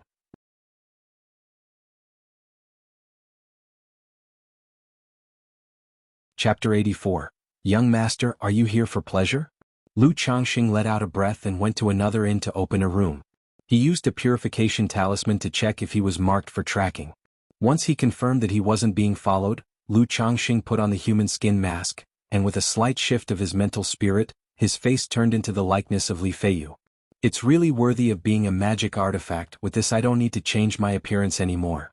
Lu Changxing looked at himself in the mirror, whose features shifted continuously, and he couldn't help but nod in satisfaction. It was a pity that this mask was just a lower-grade magical instrument. The changes in appearance, once scrutinized by a cultivator at the energy refinement late stage using the spiritual eye technique, would reveal some inconsistencies. However, it didn't matter. At that time he could just wear another human skin mask. After all, as long as his real face couldn't be recognized, it was fine. After all, with a lower-grade magical instrument, what else would one need a bicycle for? Lu Changxing used the human skin mask to transform into an ordinary face and walked out of the inn. Then he turned left and right, returning to his own face in an alleyway. He was dressed in a Qingzhou embroidered robe with green wind boots, handsome and elegant as if a graceful pine was charming the wind. Just as Lu Changxing was about to leave the alley, a voluptuous woman walked out of a small courtyard nearby, wearing only a thin pink gauze garment that accentuated her curves, revealing creamy white fragrant shoulders. Upon seeing Lu Changxing, her eyes lit up, and she couldn't help but smile coquettishly, saying softly, "Is the young master here to seek pleasure?" Lu Changxing's face was full of question marks. Since the young master is here, why not come in and experience it for yourself? For just 5 spirit stones, this slave can give the young master the ultimate pleasure. The woman said in a tender voice, her seductive eyes like silk, reaching out her fair, jade-like hand to pull Lu Changxing, giving him a tingling sensation as if he had been electrocuted. Particularly the bewitching, musk-like fragrance emanating from her body was highly seductive, making one's heart restless and desiring to lose oneself in the land of beautiful women. At the same time, the cold jade spiritual amulet worn on Lu Changxing's chest produced a clear spiritual energy that suppressed the restlessness he was feeling. Bewitching technique. Lu Changxing immediately became wary, realizing the woman in front of him was using a bewitching technique on him. He hastily stepped back, shaking his head and saying, "I'm sorry, I'm just passing by." Today this slave is very fond of the young master. For just 2 spirit stones I can be at the young master's. The woman continued to speak, her lovely and charming face taking on a pitiable look. It made one irresistible not to feel pity and the urge to indulge in her and ravish her. Upon hearing her words, Lu Changxing repeatedly chanted, "Namo Amitabha Buddha," in his heart, folded his hands and quickly left. "Young master, at least for today, this slave won't take your spirit stones," the woman called out in a soft voice again. However, Lu Changxing didn't turn back and quickly walked out of the alley, leaving the woman with a somewhat ugly expression on her face. She cursed resentfully, "Humph," oblivious to what's good for him, as if being handsome is such a big deal. Then she turned and went back into her courtyard. Phew. Lu Changxing walked out of the alley and exhaled a long breath. He felt no hint of longing, only relief at the close call. I had thought myself battle-hardened, weathered through numerous trials, with a resolve as firm as steel, never to be easily swayed by the charms of a woman, yet I hadn't expected the power of a bewitching technique to be so formidable. The female cultivator just now should not have had a very high cultivation level, just middle stage to late chi refinement. Nevertheless, in such a situation, I actually felt enchanted. If it were a cultivator of great cultivation level or one adept in bewitching techniques, it would truly be an unstoppable defense. Lu Changxing couldn't help but inwardly remark. The woman he had just met was indeed good-looking, with a very seductive figure, but that alone wouldn't have affected him so much. Yet as she approached, her words and actions made his heart restless and eager to plunge into desire. Strength, it's the increase of strength that is the true path. Lu Changxing took a deep breath and silently thought to himself. If he really encountered a powerful bewitching technique or other unpreventable tactics, even with a body full of talismans and possessing talisman treasures, he might be unable to use them. I mustn't wander carelessly in these alleys in the future. One never knows when danger might strike. Lu Changxing shook his head and walked towards the spiritual talisman shop. He planned to keep to the more crowded streets from now on. The Nine Dragons Market was known for its good public order, but that did not mean it was entirely devoid of hazards. Accidents would happen from time to time, and in these deserted alleys, there might lurk heretic cultivators or robber cultivators. On his way back to the spiritual talisman shop, Lu Changxing passed White Jade Tower and involuntarily paused. Then, eyeing the White Jade Tower before him, his gaze narrowed and he strode in. After all, one mustn't stop taking wives, concubines and fathering children. That was his foundation for settling down and establishing himself in this world. If one could simply buy maids or concubines with a spiritual root, it would naturally be the best option. Otherwise, if left to his own devices to find them, it would be difficult. This difficulty did not solely refer to the challenges of taking multiple wives or concubines. Lu Changxing knew that with his current circumstances, marrying a few more fairies with spiritual roots would not pose an issue. But after taking a wife or concubine, investing the time, effort and emotion into having children with them was substantial. Even now, with his several wives and concubines, Lu Changxing could already feel the limitations of his time and attention. He could not possibly care for each and every one equally. If these matters could be settled with money, relatively speaking, he wouldn't need to invest so much emotion and effort. The interior of the White Jade Tower was spacious and elegantly furnished, set up with simple yet refined seats, where 7 or 8 young ladies in uniform red dresses stood. Inside the hall, 2 young women in red dresses were explaining something to 2 cultivators who appeared to be customers. What would the young master like to know about? Do you wish to take a wife or concubine or to purchase a maid? Let me introduce you to our services. At that moment, a woman in a red dress saw Lu Changxing, approached with a beaming smile and spoke. Do you have maids or concubines with a spiritual root here? Lu Changxing asked directly. The woman in the red dress was momentarily stunned. After carefully observing Lu Changxing's appearance and demeanor, and verifying that he was not joking, her smile grew even deeper. Knowing that Lu Changxing was a potentially significant customer, she promptly led him to the second floor. The furnishings on the second floor differed from the main hall below, divided into many private rooms. The woman in the red dress led Lu Changxing to a room and knocked on the door. "Come in." A languorous and tantalizing voice came from within, soul-stirring and causing anyone who heard it to tremble slightly in their spirit.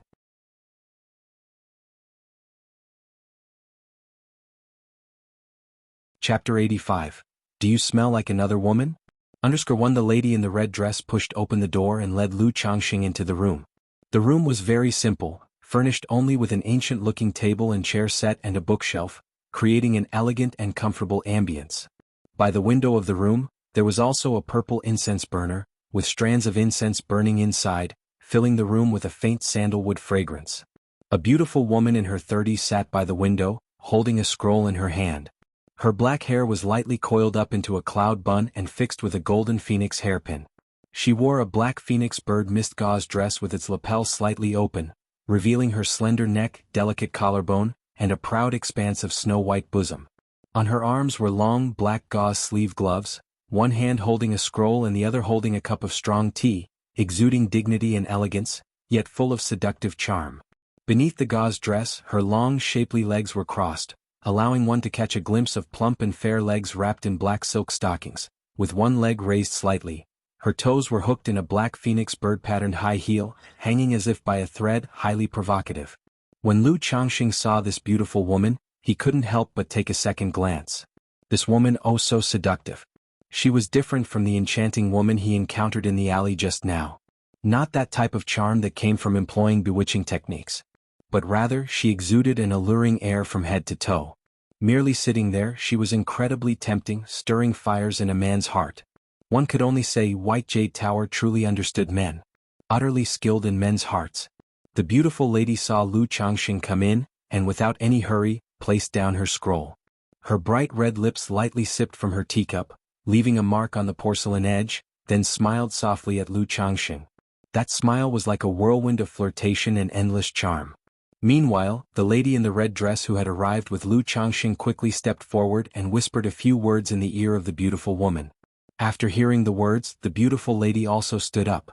Her slender high heels sounded a light tap tap tap on the floor as she swayed up to stand, laughing lightly. "This one is the White Jade Tower's manager, Feng Junyang. May I have the honor of knowing your name, young master?" Han Li.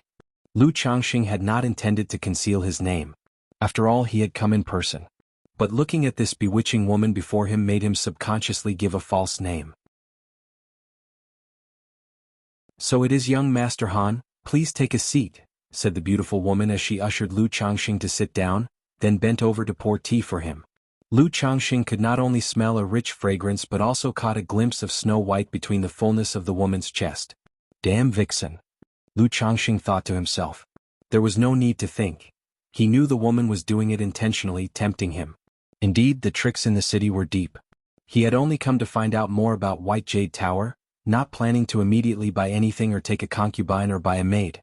But faced with such tactics, he felt a bit embarrassed not to buy anything in the end.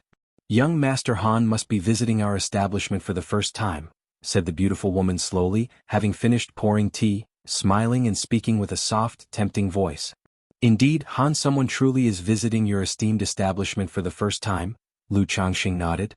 "Young Master Han visiting our White Jade Tower is a great honor for us," she said. "Our creed at White Jade Tower is to ensure every customer leaves satisfied." Feng Junyang spoke unhurriedly. "I wonder what are the young Master Han's requirements for taking a concubine or buying a maid? You may mention them so this one can help select and recommend for you." After hearing this, Lu Changxing pondered a bit before replying, "To have a spiritual root, to be well-behaved and sensible, and as for age, not too old. For appearance and figure, average or above is fine." His requirements for a concubine and a maid were not high.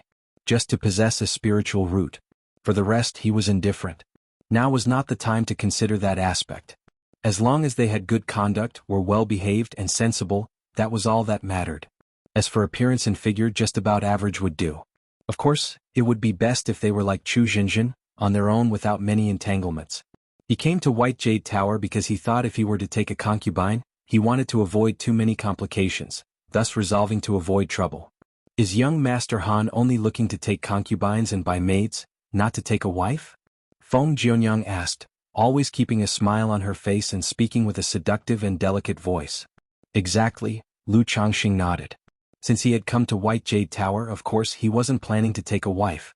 Although he tried to treat his wives and concubines equally, the moment he stepped into White Jade Tower, his thoughts were utilitarian. He did not want to mix feelings into it. As time passed, Lu Changxing felt he was gradually adapting to this world, and his morals were becoming more flexible. In the beginning he used to worry all day about his wives and children. But now he had become much more indifferent. He even wondered if this counted as developing an air of arrogance.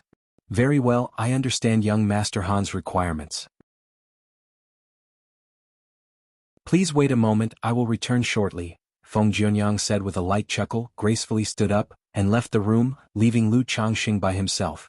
A short while later, the alluring sound of tap tap tap from high heels approached. Accompanied by a burst of fragrant air, Feng Jianyang returned to the room, came to the table, and placed 5 jade slips on it. I just checked, and there happen to be 5 ladies who meet young Master Han's requirements. These 3 are maids and these 2 are concubines. Young Master Han can take a look to see if there is anyone to your liking, said Feng Jianyang. With her arms wearing black gauze sleeve gloves, revealing only half of her creamy jade fingers, Feng Jianyang's hands appeared slender and enchanting.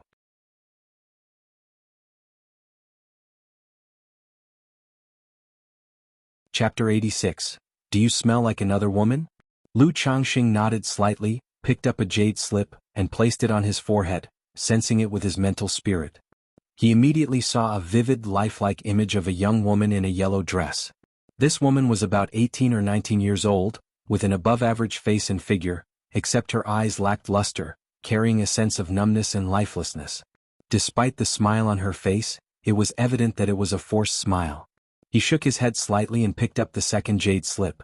It contained the image of a 20-something female in white, much like the first, with numb eyes and a forced smile. The third jade slip held the image of a woman in her late 20s.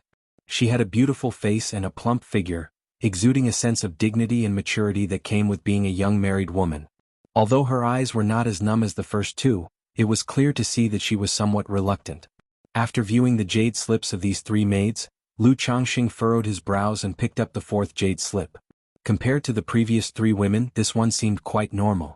In her 20s, with a beautiful and lovely face, dressed in a purple dress, she had a very sweet smile with 2 shallow dimples. Lu Changxing picked up the 5th jade slip to inspect. It was an image of a cute-looking girl with a petite but exquisitely proportioned figure. To Lu Changxing's surprise, this girl actually had a pair of fluffy fox ears on her head and a fluffy fox tail behind her, not seeming decorative but rather inborn. Is this girl of the demon race, or perhaps a half-demon? Lu Changxing felt a bit of surprise upon seeing the fox-tailed girl in the jade slip. Having read many books, he knew that some demon beasts, upon breaking through to a certain realm, could refine their vertebrae and undergo transformation. Great demons that transformed could mate with the human race, and although it was hard for them to bear offspring, there was still a chance of producing children. Such offspring, although human in shape, would retain some traits of the demon beast. He put down the jade slip and turned to Feng Jianyang. Manager Feng, the girl in this jade slip, is she of the demon race? Correct. This girl is a half-demon with a cultivation level of 7th level energy refinement. She not only possesses a 6th grade spiritual root but also the high-rank bloodline of the golden-pupiled white fox, Feng Jianyang replied. Although this girl is willing to become a concubine, her requirements are relatively higher. She not only has preferences regarding her partner's appearance and age but also demands 48 middle-grade spirit stones as a betrothal gift, she added. However, with Mr. Han's appearance, I'm sure any young girl would be pleased, Feng Jianyang said with a smile, her charming eyes gazing at Lu Changxing as if looking at a lover. She has requirements regarding age and appearance, and also asks for 48 middle-grade spirit stones as a betrothal gift? Upon hearing this, Lu Changxing was at a loss for words for a moment. Spirit stones are categorized as lower-grade spirit stone, middle-grade spirit stone, superior-grade spirit stone, supreme spirit stone. The spirit stones he usually used were all lower-grade spirit stones. 48 middle-grade spirit stones would be equivalent to 4,800 lower-grade spirit stones. He had just thought this beast-eared girl seemed quite nice. But upon hearing the price he instantly backed out. And this was only the betrothal gift for taking a concubine. It didn't include future expenses and the mediation fee for the White Jade Tower. What about this one? Lu Changxing pointed at the jade slip of another purple-dressed woman and asked. This woman has a cultivation level of 6th level energy refinement, a 7th grade spiritual root, and has no specific demands for a partner. Only 19 middle grade spirit stones are required for her betrothal gift, responded Feng Jianyang. Seeing Lu Changxing's frown deepen, Feng Jianyang's red lips parted slightly as she spoke. Mr. Han, it is rare to find a woman with a spiritual root willing to be a servant, and they have always been in short supply. The requirements of these two women are not that high, and it's possible someone might take an interest in them in a few days. If Mr. Han finds them too expensive, you might consider these 3 maids, she continued. These 3 seem somewhat reluctant, Lu Changxing said tactfully. Mr. Han, you can rest assured on this count. All 3 have come to our White Jade Tower due to various reasons, and buying them as maids from us will absolutely not result in any karmic consequences for Mr. Han. We at the White Jade Tower conduct long-term business, priding ourselves on our reputation. Any maid purchased from our White Jade Tower comes with a 3-year after-sales guarantee. If any issue or trouble arises with a maid bought from our White Jade Tower within 3 years, we will take responsibility for addressing the matter and provide a satisfactory solution to the client, Feng Jianyang said, lifting her teacup for a sip, lips curled in a seductive smile, her voice confident. Hearing this, Lu Changxing nodded slightly. If she dared to make such a promise, it probably wasn't a significant issue. However, he still felt that such maids were not very reliable. He couldn't help but ask, doesn't the White Jade Tower have any maids with spiritual roots who have been nurtured from a young age? He was almost certain that this White Jade Tower was the same one where Hong Yi had bought Jior and Shu'er. He remembered Hong Yi mentioning that the 2 girls were orphans raised by the White Jade Tower from a young age. It seems Mr. Han is also somewhat informed about our White Jade Tower. Indeed, our White Jade Tower does rear its own young maids, but those with spiritual roots are always in high demand. They are pre-booked each year and bought up quickly. If Mr. Han wishes to purchase such maids, he would need to make a reservation in advance, Feng Jianyang said with a light laugh. Hearing this, Lu Changxing felt somewhat disappointed. He had initially hoped to buy a few maids or pets like Jior and Shu'er, who possess spiritual roots.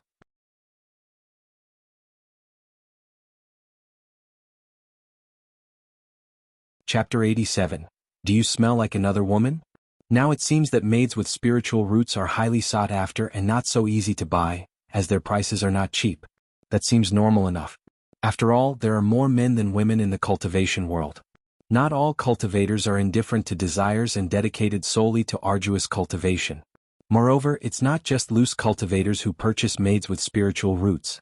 Many cultivation families also buy such maids with spiritual roots for their future generations.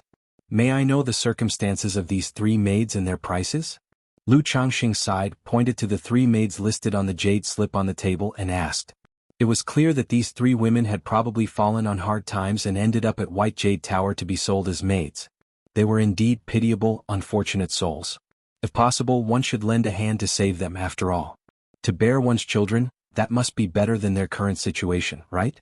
Besides, they would have no better way to repay a life-saving favor than to offer themselves and bear children as repayment. That seemed quite reasonable. This woman is at the 2nd level energy refinement with a 9th grade spiritual root, and the price is 150 spirit stones. This woman is at the 4th level energy refinement with a 7th grade spiritual root, and the price is 650 spirit stones. This woman is at the 6th level energy refinement with a 6th grade spiritual root, and the price is 15 middle grade spirit stones. Feng Jianyang pointed to each of the 3 jade slips and introduced them one by one. Hearing these prices, Lu Changxing nodded slightly. The prices seemed acceptable to him. The first woman was just 150 spirit stones. Merely the price of a middle-grade magic artifact. Today he had spent over 400 spirit stones on several artifacts. Are the prices of these 3 set according to their spiritual roots and cultivation levels? Lu Changxing asked curiously. After all, the prices of the 3 women varied greatly, and there was a substantial difference in their spiritual roots and cultivation levels as well. Spiritual root and cultivation level, appearance and other factors are the main reasons, Feng Jianyang said softly. Does Master Han have someone in mind? Let's go with this one. Lu Changxing pondered for a moment, pointing to the first woman, priced at 150 spirit stones. Right now he could only afford this maid. The main reason was that he was still uncertain about maids from White Jade Tower. He thought to start by buying a cheaper one to test the waters and see how it went. If it turned out to be satisfactory and without any issues, he would become a regular customer of White Jade Tower in the future. But if, upon arrival, he felt it wasn't right, he would take the loss of 150 spirit stones as a lesson learned. By the way, Manager Feng, there are no issues with the maid's health, right? Like any problems with fertility? Lu Changxing suddenly thought of something important and asked. His main purpose for buying a maid was to father children, so he naturally had to make sure of that detail. Upon hearing this, Feng Jianyang laughed coquettishly and said in an extremely charming manner, Master Han can rest assured on that account. If you decide to purchase, our White Jade Tower will provide you with all the information on the maid and ensure she undergoes a complete health examination to confirm there are no issues whatsoever. However, this woman is not currently in Nine Dragons Market. She's at another branch of our White Jade Tower. If Master Han is certain he wants her, a deposit is required first so that I can have her sent over, Feng Jianyang said as such. Fine, how much is the deposit and how long will it take for her to be delivered? Having confirmed the purchase, Lu Changxing didn't dawdle or hesitate. The price for this maid is 150 spirit stones with a deposit of 30 spirit stones. As for how long it will take to deliver her, I don't have an exact time and will need to give you a response later, young Master Han. However, the time will not exceed 1 month no matter how long it takes. Feng Jianyang said with a smile. Okay, Lu Changxing took out 30 spirit stones. Then Feng Jianyang produced a spiritual contract and a set of information on the maid. Lu Changxing picked them up to examine. The contents of the spiritual contract were straightforward. Lu Changxing had paid a deposit of 30 spirit stones, and if he decided not to proceed with the purchase, the deposit would not be refunded. Moreover, White Jade Tower must deliver the person within a month, and if they were unable to do so or if the person did not match the description provided, they would not only refund the spirit stones but also provide double the compensation. The information were the details regarding the maid Lu Changxing was purchasing. The woman's name was Xiao Yuyao, 19 years old, and belonged to an energy refining family. As her family had been destroyed, she had been sold to White Jade Tower. In terms of health, she was in perfect condition and still a virgin without any issues. After reviewing the information, Lu Changxing signed the contract. If young Master Han resides in the Nine Dragons Market, you can tell me your address so once the person is delivered I can have someone notify you directly, Feng Jianyang said, dividing the spiritual contract so that each had a copy and giving Lu Changxing a seductive smile. Okay, when she arrives you can send someone to notify me at the Lu family's spiritual talisman shop in Qingzhou. Lu Changxing didn't hide his address. Firstly, as the reputation of White Jade Tower was quite good, he didn't need to worry about any potential issues, and it indeed made things much more convenient. Secondly, it was a way to show that he wasn't a loose cultivator and had the backing of the Qingzhou Lu family. Hearing Lu Changxing mention the Lu family's spiritual talisman shop in Qingzhou, Feng Jianyang didn't show any change in expression. Her red lips curled into an enticing smile. All right, no problem. As soon as the maid is delivered, I will send someone to notify the young master at the Lu family's spiritual talisman shop in Qingzhou. Okay, in that case I shall take my leave now. Lu Changxing put away the spiritual contract and rose to bid farewell. If young Master Han visits White Jade Tower in future, simply ask for me by letting the maids know, Feng Jianyang said laughingly, her demeanor oozing allure. All right. Lu Changxing let out a long sigh of relief after exiting the White Jade Tower. He thought the manageress of White Jade Tower was quite the enchantress, with every movement she made filled with seduction. I wonder if the White Jade Tower sells its own people? A thought suddenly flashed through Lu Changxing's mind. With a grin and a shake of his head, he cast aside such whimsical thoughts and headed towards the spiritual talisman shop.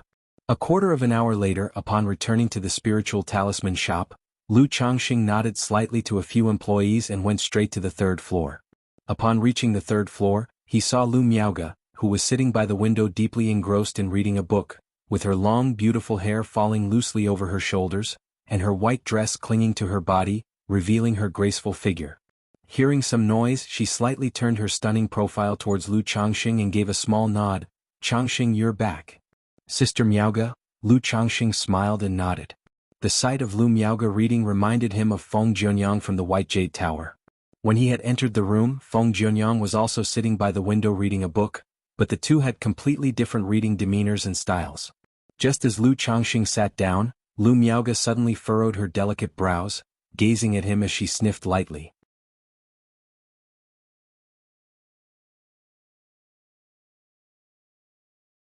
Chapter 88, Treasure Bone Technique. Your maid has arrived.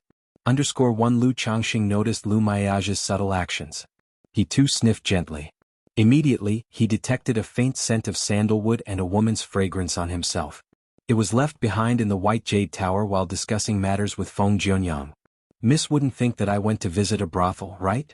Looking at Lu Miaoge's expressionless and detached demeanor, Lu Changxing didn't know why, but he felt a slight pause in his heart. A feeling of guilt unexpectedly arose. But the next moment, thinking that he only went to the White Jade Tower to buy a maid, not to visit a brothel, what was there to feel guilty about? Sister Miaoge, I just passed by the White Jade Tower on my way back. Thinking of buying a maid, I went in to inquire about it. He added. By the way, is the White Jade Tower reliable? Lu Changxing found a topic to talk about, using it as a way to explain the fragrance on his body. As for buying a maid, he had no intention of hiding it. After all, it wasn't something shameful, there was nothing to conceal. Eventually, when the maid arrived, he would bring her back and keep her by his side, so it was better to inform Lu Miaoge now. The White Jade Tower? At that, Lu Miaoge was slightly taken aback, hearing a hint of explanation in Lu Changxing's words. She said softly, the White Jade Tower is almost everywhere in the marketplaces of Jiang country, and I haven't heard of any issues. Its reputation is quite good. I've heard that the White Jade Tower not only has a presence in Jiang country but also has influence in many countries within the southern wilderness cultivation realm, with a nascent Soul True monarch backing it. Lu Miaoge remarked. They have influence in other countries and a nascent Soul True monarch backing them? Lu Changxing was surprised upon hearing this. As someone who loved to read, he certainly understood that this world was vast beyond measure. Jiang country was but a small part of it. His realm was called the Southern Wilderness. In the Southern Wilderness, there were well over 100 countries like Jiang country.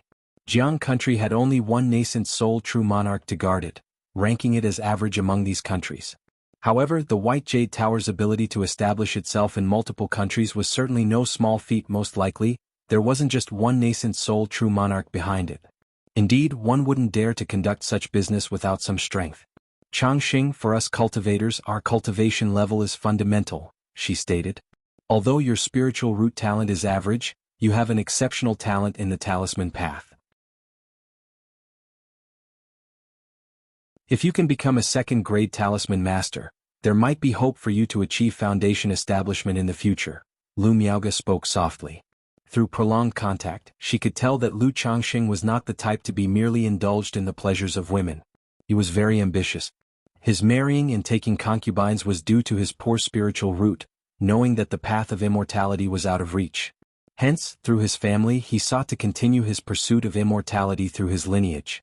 Sister Miaoge, I understand, Lu Changxing sincerely acknowledged, knowing that Lu Miaoge meant well and he wouldn't refute her words.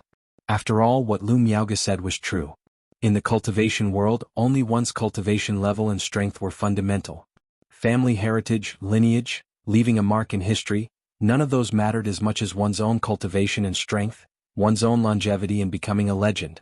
I take wives and concubines and sire children, all for the sake to become an immortal, to pursue longevity and become a legend in history. Lu Changxing's eyes glittered with depth and determination.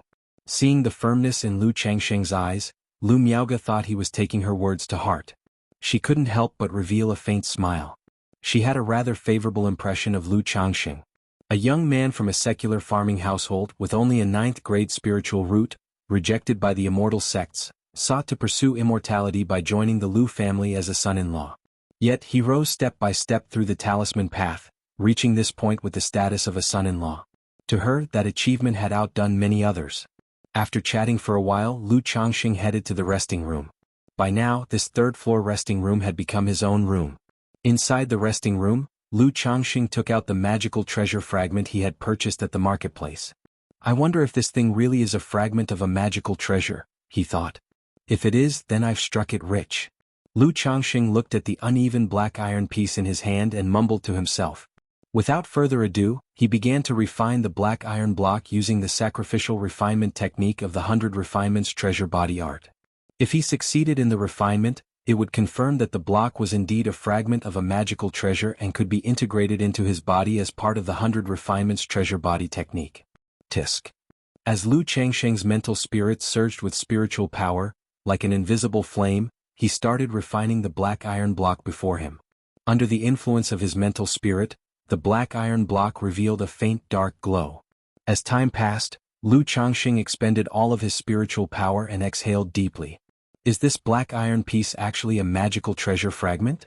However, all the inscriptions within are destroyed, possessing no special effects. It must be just a fragment of some large magical treasure. Nevertheless, it is sufficient. As long as I refine this magical treasure fragment and integrate it into my body, my 100 Refinements Treasure Body technique will progress rapidly.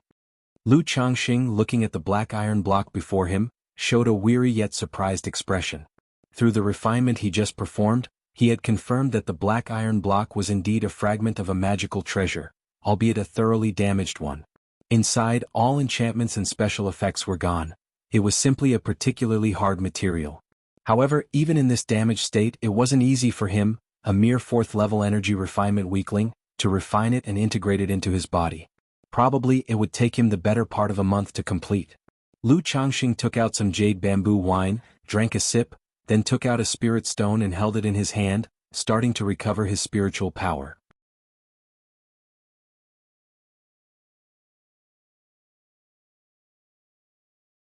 Chapter 89. Treasure Bone Technique. Your mate has been delivered. Just like that, after cultivating until evening, Lu Miaoge knocked on the door and then he left the room. He left the spiritual talisman shop with Lu Miaoge and returned to the eastern district, to the Lu family courtyard. In the following days, Lu Changsheng devoted his time to talisman making, cultivation, and refining the black iron chunk. He moved back and forth between the Lu family courtyard and the spiritual talisman shop. Whenever there was an issue in the shop that required the owner's intervention, Lu Miaoge would tell Lu Changsheng how to handle it and let him take care of it. During this period, Lu Miaoqing also came to find Lu Changsheng several times. He invited him to read or to enjoy some tea. But Lu Changsheng declined every time.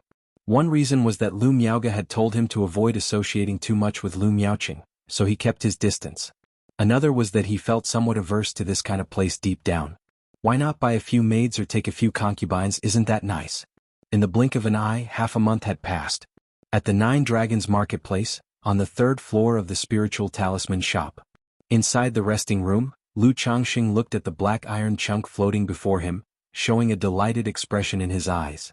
After his half-month-long refining, this magical treasure fragment was finally fully refined by him and could be condensed into his body. Condense. Lu Changsheng spread open his chest, revealing his muscles marked with flowing lines. Then he formed a spell with his hands and pointed toward the black iron chunk. The black iron chunk slowly entered his chest, integrating bit by bit with it. The 100 Refinements Treasure Body art could refine the body into an unrivaled magical treasure in one go, or it could be trained gradually, part by part. Therefore, the method of refining with the aid of magical treasures could also be applied to different parts of the body. In the method of condensation, there are 7 parts in the human body where magical treasures can be condensed into. These parts are the skull, sternum, spine, and limbs, a total of 7 parts. Among them, the limbs pertain to the individual refinement of each part. The sternum, spine, and skull can affect the entire body. However, condensing into these 3 parts is much more dangerous.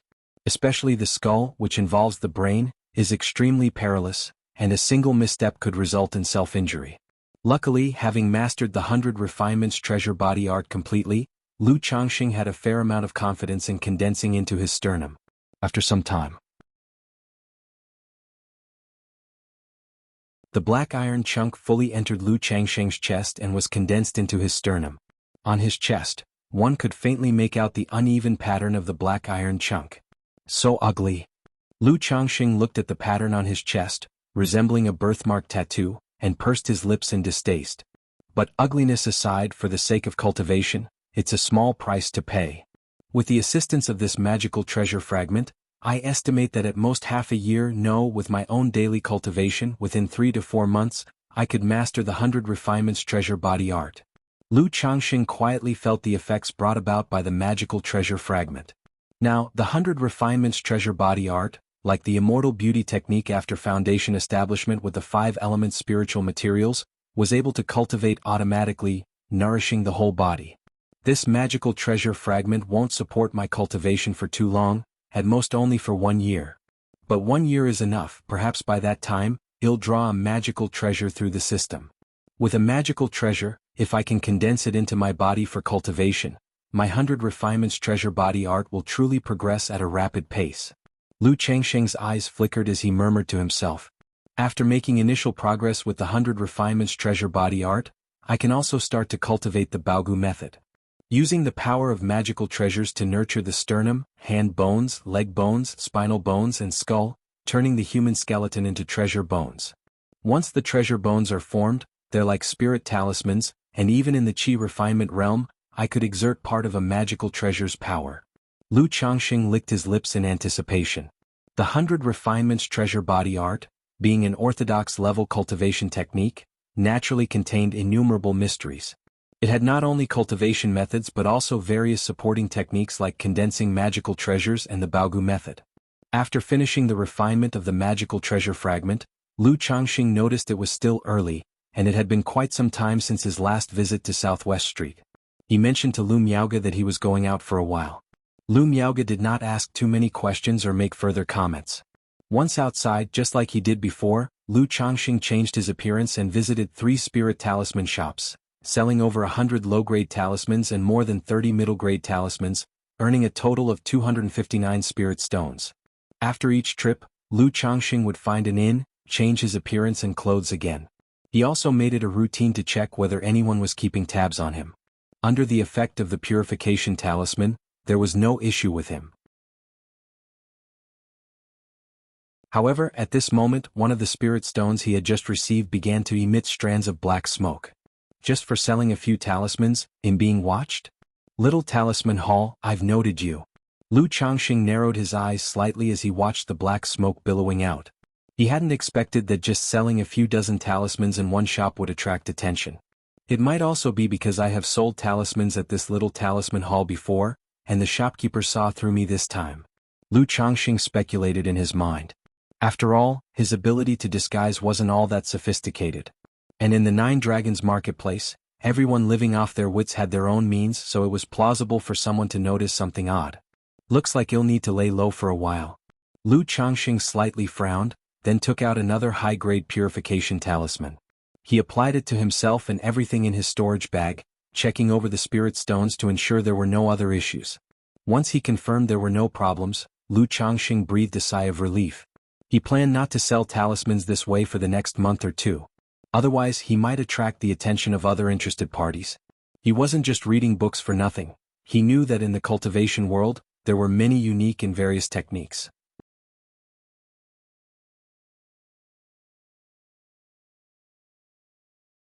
Chapter 90, Treasure Bone Technique. Your mate has arrived. Even mystical beasts capable of sniffing out spirit stones, spiritual medicines, treasures, and the like exist, as well as secret techniques to do the same. Therefore, sometimes without any rhyme or reason, one might inexplicably become the target of someone else's interest.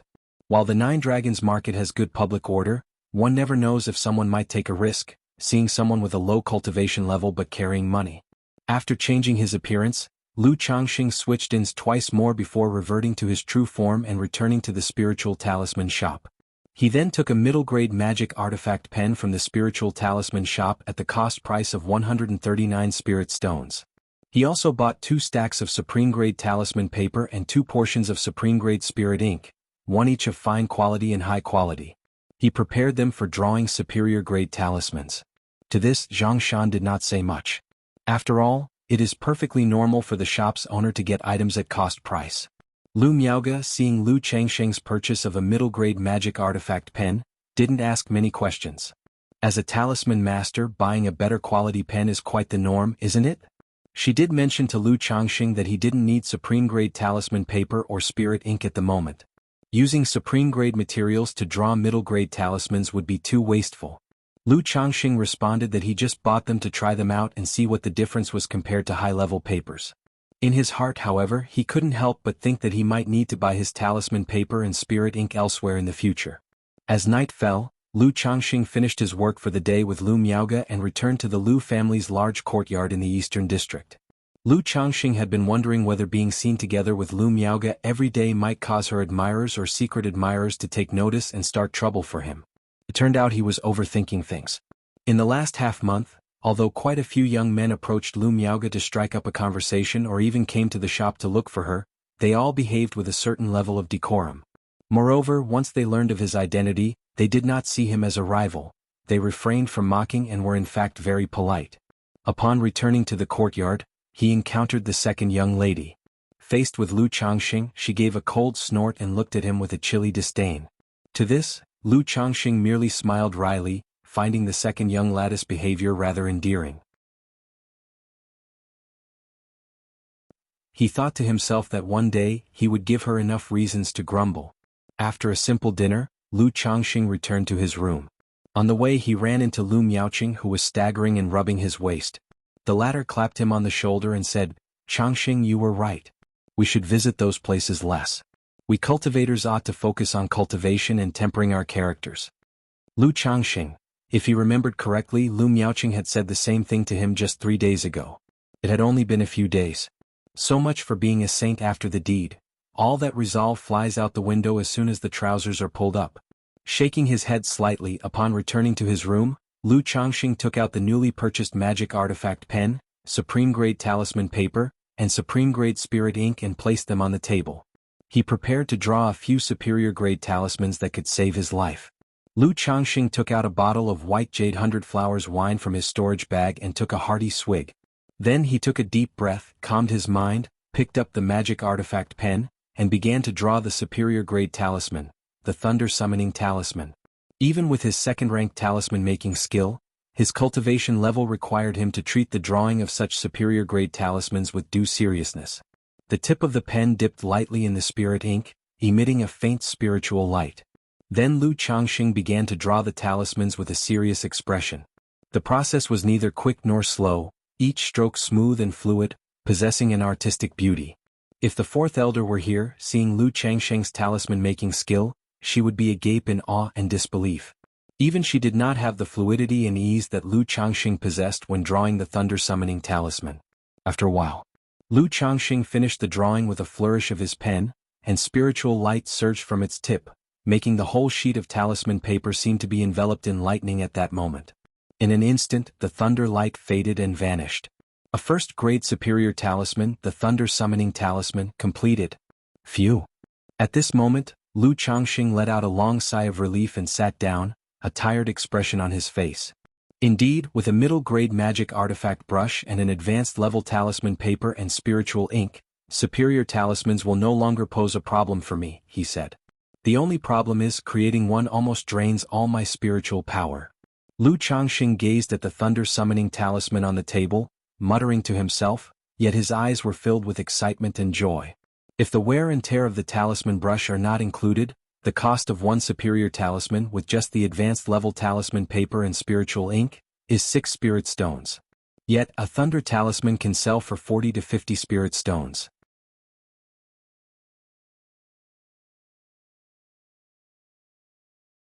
After all, even if she were to become a cauldron or a childbearing tool, who wouldn't prefer someone good-looking and handsome? Young Master Han, are you satisfied? Feng Jianyang made a welcoming gesture toward Lu Changxing and asked.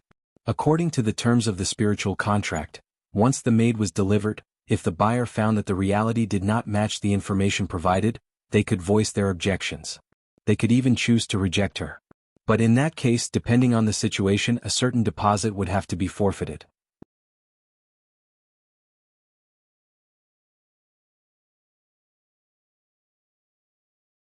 Chapter 91.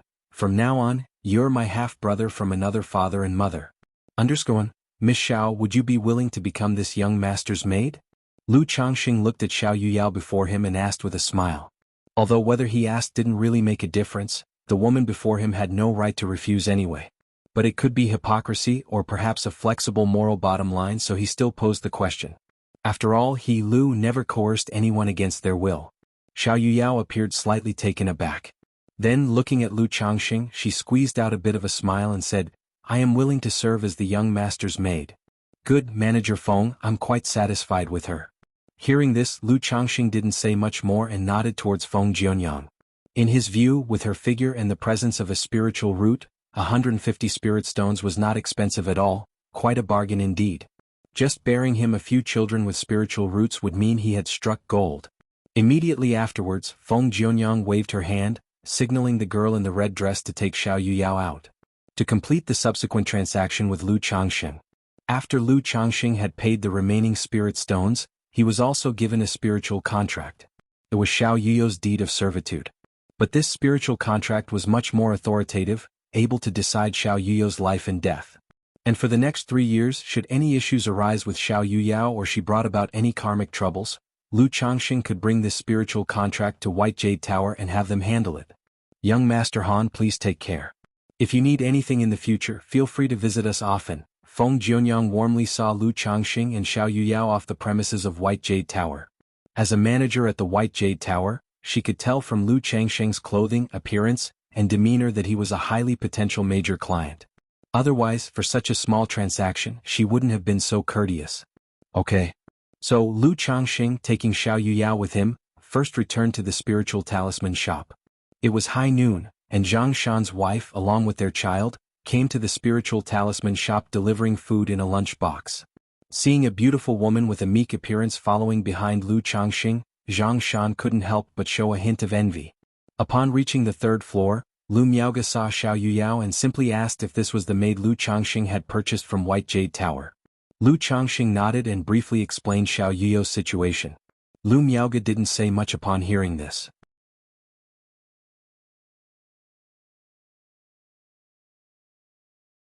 Suddenly, inside the bathtub, the water surged tumultuously, splashing everywhere with vigorous agitation. The next day. Indeed, it said that solitude yields no life, and singularity brings no growth. The harmony of yin and yang is essential. Lu Changxing emerged from his room feeling refreshed and invigorated. It's truly better to have someone by your pillow. Without cuddling the tender warmth of a beauty, even sleep seemed to lack something. He didn't take Xiao Yuyao with him to the spiritual talisman shop. As he stepped out of the courtyard, he ran into Lu Miaoqing. Changxing. Lu Miaoqing, seeing Lu Changxing, hurriedly approached him. His somewhat haggard face showed a hint of awkwardness as he smiled and said, Changxing, do you have any spare spirit stones on you? Could you lend me 20? Ah. Lu Changxing had thought that the other was looking for him to perhaps discuss books or tea again. He hadn't expected a request for spirit stones. And to start with asking for as many as 20 spirit stones. Though he was often lavish with money, 20 spirit stones was not a small sum.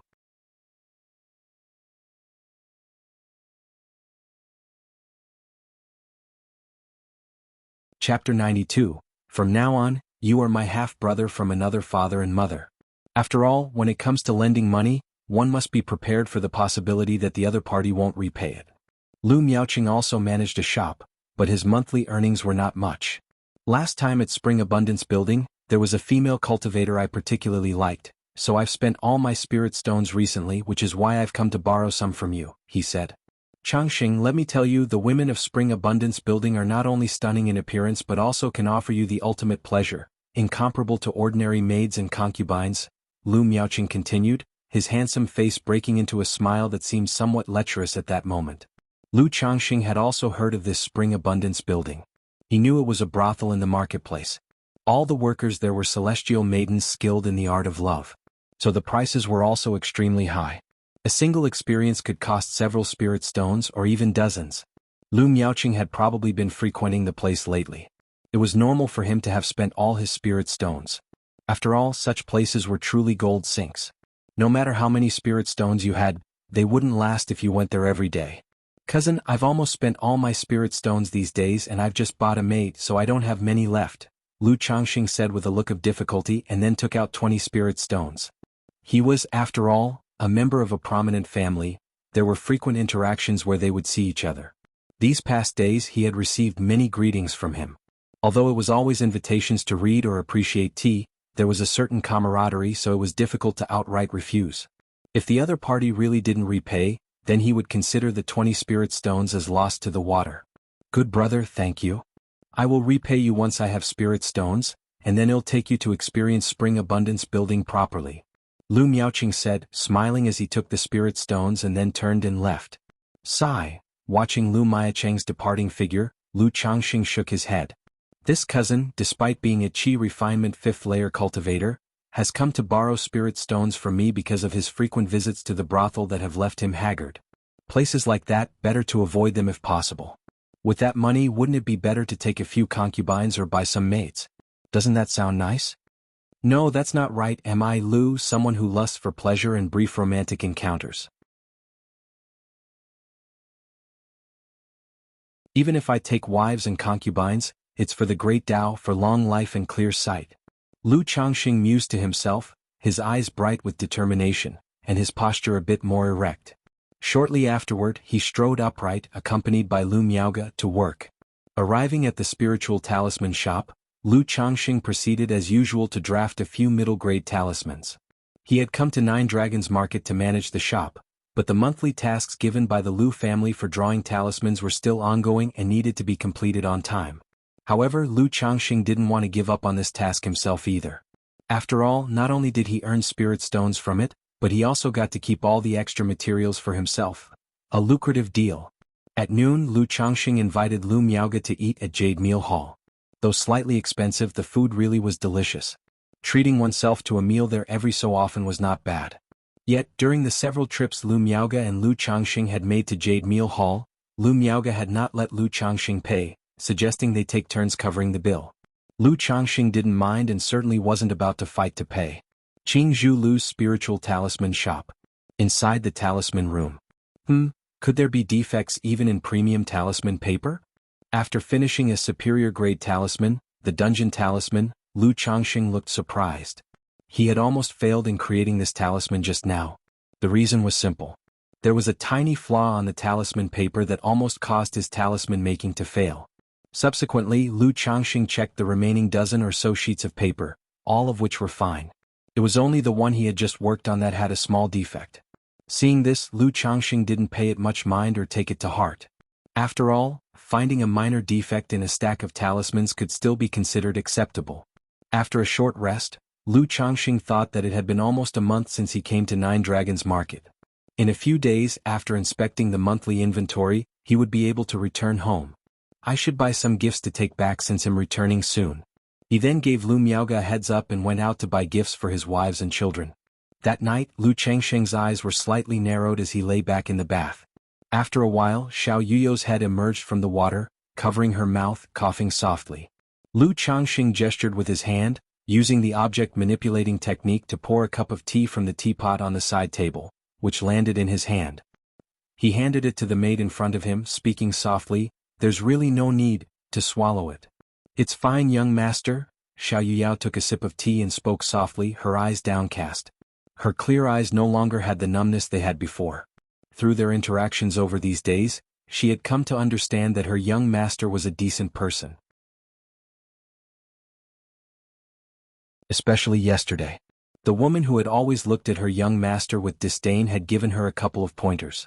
She said that apart from being desirous of women, her master was decent regarding females. As long as she behaved well, apart from bearing children, she would not be mistreated. Spiritual Talisman Shop. Boss, here's this month's stock. Including 496 basic talismans, 851 lower-grade talismans, 388 middle-grade talismans, ordinary talisman paper.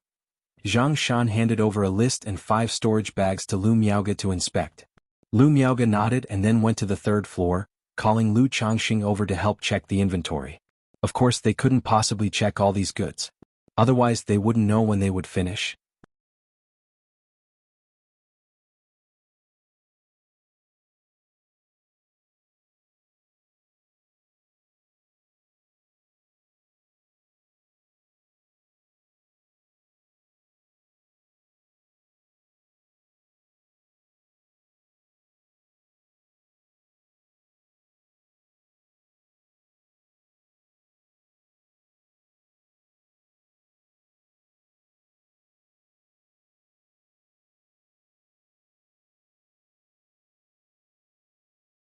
Lu Miaohuan became increasingly agitated upon seeing Lu Changxing's demeanor. An inexplicable fury surged within her, making her feel extremely annoyed. As Lu Changxing observed her posture and temperament, he was reminded that the second miss was spoiled with a temperamental nature. Concepts such as interpersonal relations and social graces were non-existent in her. Not wanting to argue or fight with her, he turned around, bowed slightly and earnestly said, "All right, it's my fault. I sincerely apologize to Second Mississippi. Please forgive me."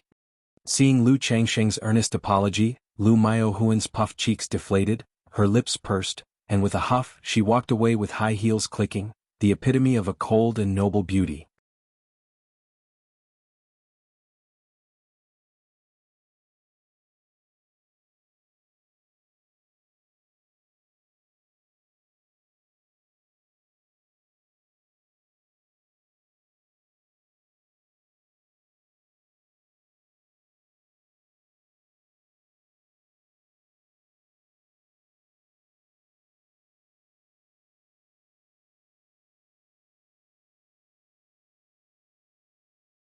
The very next day, Lu Changxing went to the housing store management center established by Qingyun sect, paid 100 spirit stones, and signed a rental spiritual contract.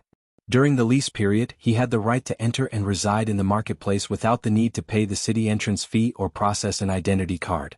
Moreover, according to the size of the house, he also obtained 3 additional free residency spots. Having such a large house but only 3 free residency spots made Lu Changxing shake his head in disdain at their stinginess.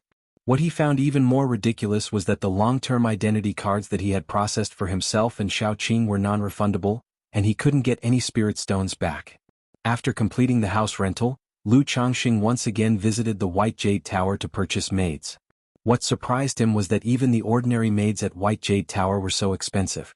Even those without a spiritual root cost several spirit stones each, and the more expensive ones could cost dozens or even hundreds. With Feng Jiuniang's explanation, he understood why even ordinary maids were so costly. One reason was the brand reputation of White Jade Tower. It guaranteed absolute assurance in the maid's appearance, figure, and loyalty. Additionally, these maids were trained and educated by White Jade Tower, not only proficient in music, chess, calligraphy, painting, and the pleasures of the boudoir. They were also skilled in martial arts, and even the cultivation techniques they practiced could enhance and solidify one's foundation. For maids without a spiritual root, there were more options available. Essentially, as long as one had the money, White Jade Tower could provide whatever looks, figure, and personality one desired. In the selection, Lu Changxing also saw exotic female figures like Jiu'er and Shu'er, as well as maidens of the demon race. However, most of these demon race women partially possessed demon bloodlines, which were activated by White Jade Tower through certain methods, giving rise to demonic features. Such maids were only suitable as cherished concubines and generally lacked the ability to bear children, which Lu Changxing found regrettable. In the end, Lu Changxing spent 116 spirit stones to purchase 9 maids with unique features. 2 of them were already in the White Jade Tower, while the rest would be sent over later. Immediately, Lu Changxing settled the 2 maids in his newly rented house, and that very day he packed light, moving in with Xiao Yuyao and Xiaoqing.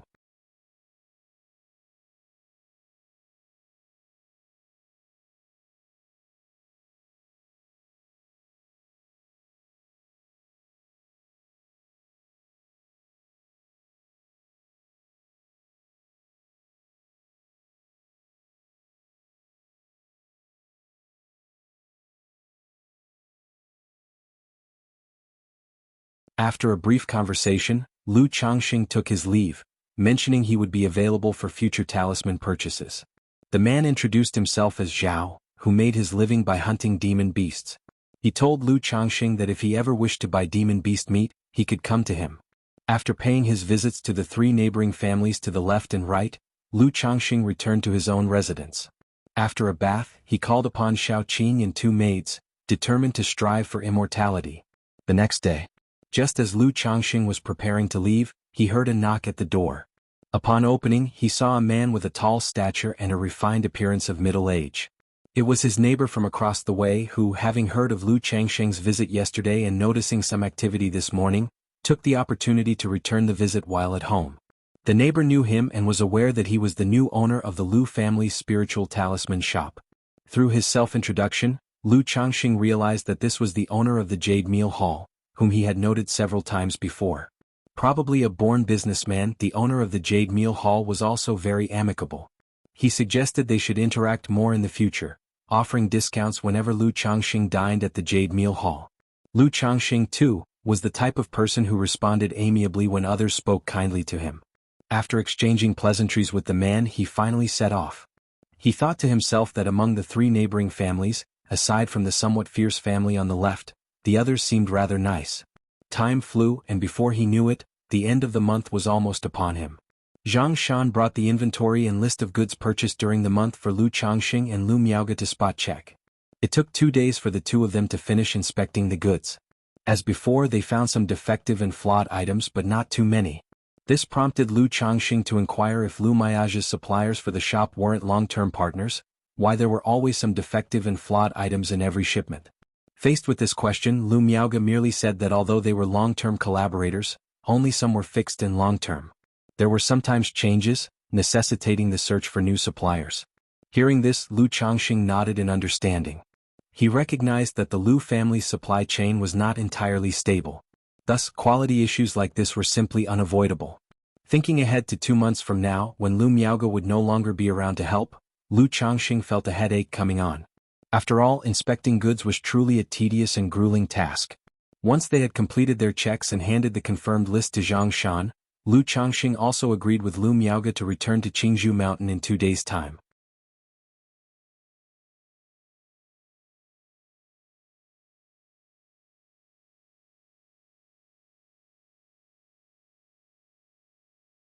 Chapter 99. I, Lu Changxing, a full-time artisan. This matter is not about scarcity, but about uneven distribution.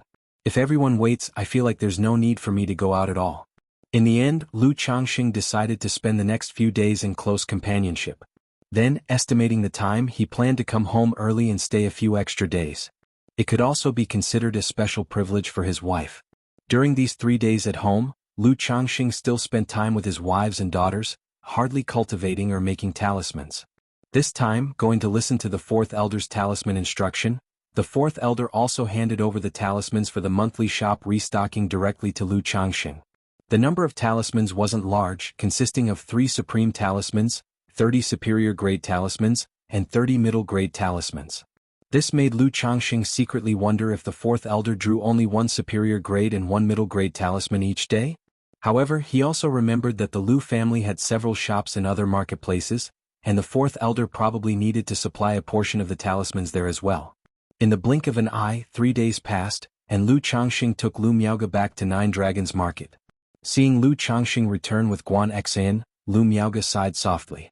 After all, just last month she had told Lu Changxing that cultivation level and strength are fundamental. Lu Changxing at that time also firmly agreed. But it hadn't been long since then, and not only did he buy a maid at Nine Dragons Market, but he also brought another maid from home. Nevertheless, she wasn't one to talk too much. Once she had said something, it was enough, and she wouldn't bring it up a second time. After returning to Nine Dragons Market, Lu Changxing used the housing deed to issue Guan Xian a free residency card and settled her in comfortably. He instructed her to communicate with Xiao Qing about anything she needed. Now in this place, Xiao Qing was mainly in charge. In the time that followed, Lu Changxing resumed his comfortable life of daily cultivation, talisman making, childbearing, and going to and from work. During this period, Gao He came over to chat and exchange insights on the talisman path with Lu Changxing. For someone as amiable as Gao He, Lu Changxing was naturally polite, chatting over tea for half an hour and enriching Gao He's understanding considerably. 10 days later, Lu Changxing learned that Xiao Qing was pregnant. He was extremely joyful at this news. After all, Xiao Qing possessed a 9th grade spiritual root, which greatly increased the chances of having a child with a spiritual root. But then, a faint worry emerged in his heart. Whenever there was something to be done, he had always relied on Xiao Qing. Now that Xiao Qing was pregnant, it wasn't good to have her bustling about anymore. Thinking that anybody capable of working by his side would soon be pregnant and unable to work, he realized that he would never have someone stable by his side to handle tasks. I need to find someone specifically to do the work, to be the steward of this courtyard, Lu Changxing thought to himself. His mind suddenly turned to the beast-eared girls of White Jade Tower. These beast-eared girls were cultivated by White Jade Tower through special methods and secret techniques, rendering them barren. Purchasing one as a steward seemed like a good idea. However, these beast-eared girls were quite expensive. They typically cost several tens of spirit stones, easily exceeding 100 spirit stones. A suitable one for his liking would no doubt cost over 100 spirit stones. To spend over 100 spirit stones on a beast-eared girl seemed too wasteful to Lu Changxing, especially since he was in urgent need of spirit stones at the moment. No, that's not right. I'm not a stud horse, nor is it that women in my yard must become pregnant. If I arrange for 2 maids specifically to do the work and ensure they don't become pregnant, that should do. Lu Changxing came back to his senses, somewhat speechless at his previous thoughts, feeling that he had fallen into a mental trap thinking about childbearing day after day. As a cultivator, he might not be able to guarantee that a woman would become pregnant. But ensuring that a woman doesn't become pregnant was still within his capabilities. Remembering that he still had 7 maids at White Jade Tower yet to be sent to him, he anticipated they would arrive soon. Lu Changxing decided to pick 2 of them to be in charge of household affairs when they arrived. The next day, Gao He came over again to chat and exchange insights on the talisman path with Lu Changxing. This made Lu Changxing shake his head in amusement. In his opinion, as neighbors, this sort of thing should just be an occasional conversation. If they really wanted to talk, there wasn't much to talk about in this area. Mainly because the 2 were not on the same level. Discussing the talisman path with Gao He was like a professor discussing elementary school homework with a grade school student. However, he also knew that it was his own insightful performances during their past conversations that had led to Gao He's improvements in the talisman path, which is why he kept coming back. This time, Lu Changxing was careful to appear comparatively more ordinary. One reason was to discourage Gao He from constantly coming to him to talk about the talisman path, and another was that he couldn't show off too much since he was outwardly just a middle-grade talisman master.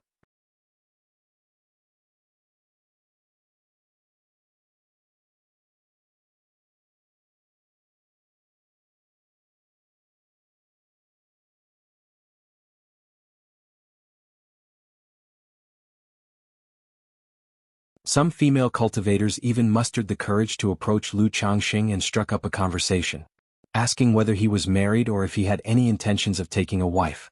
Faced with such forward propositions, although Lu Changxing was somewhat tempted, he declined them all. He stated he was already married and had no intentions of taking another wife at this time, though he might consider concubines and maids. His caution wasn't just personal prudence towards marriage. He also had considerations towards the Lu family.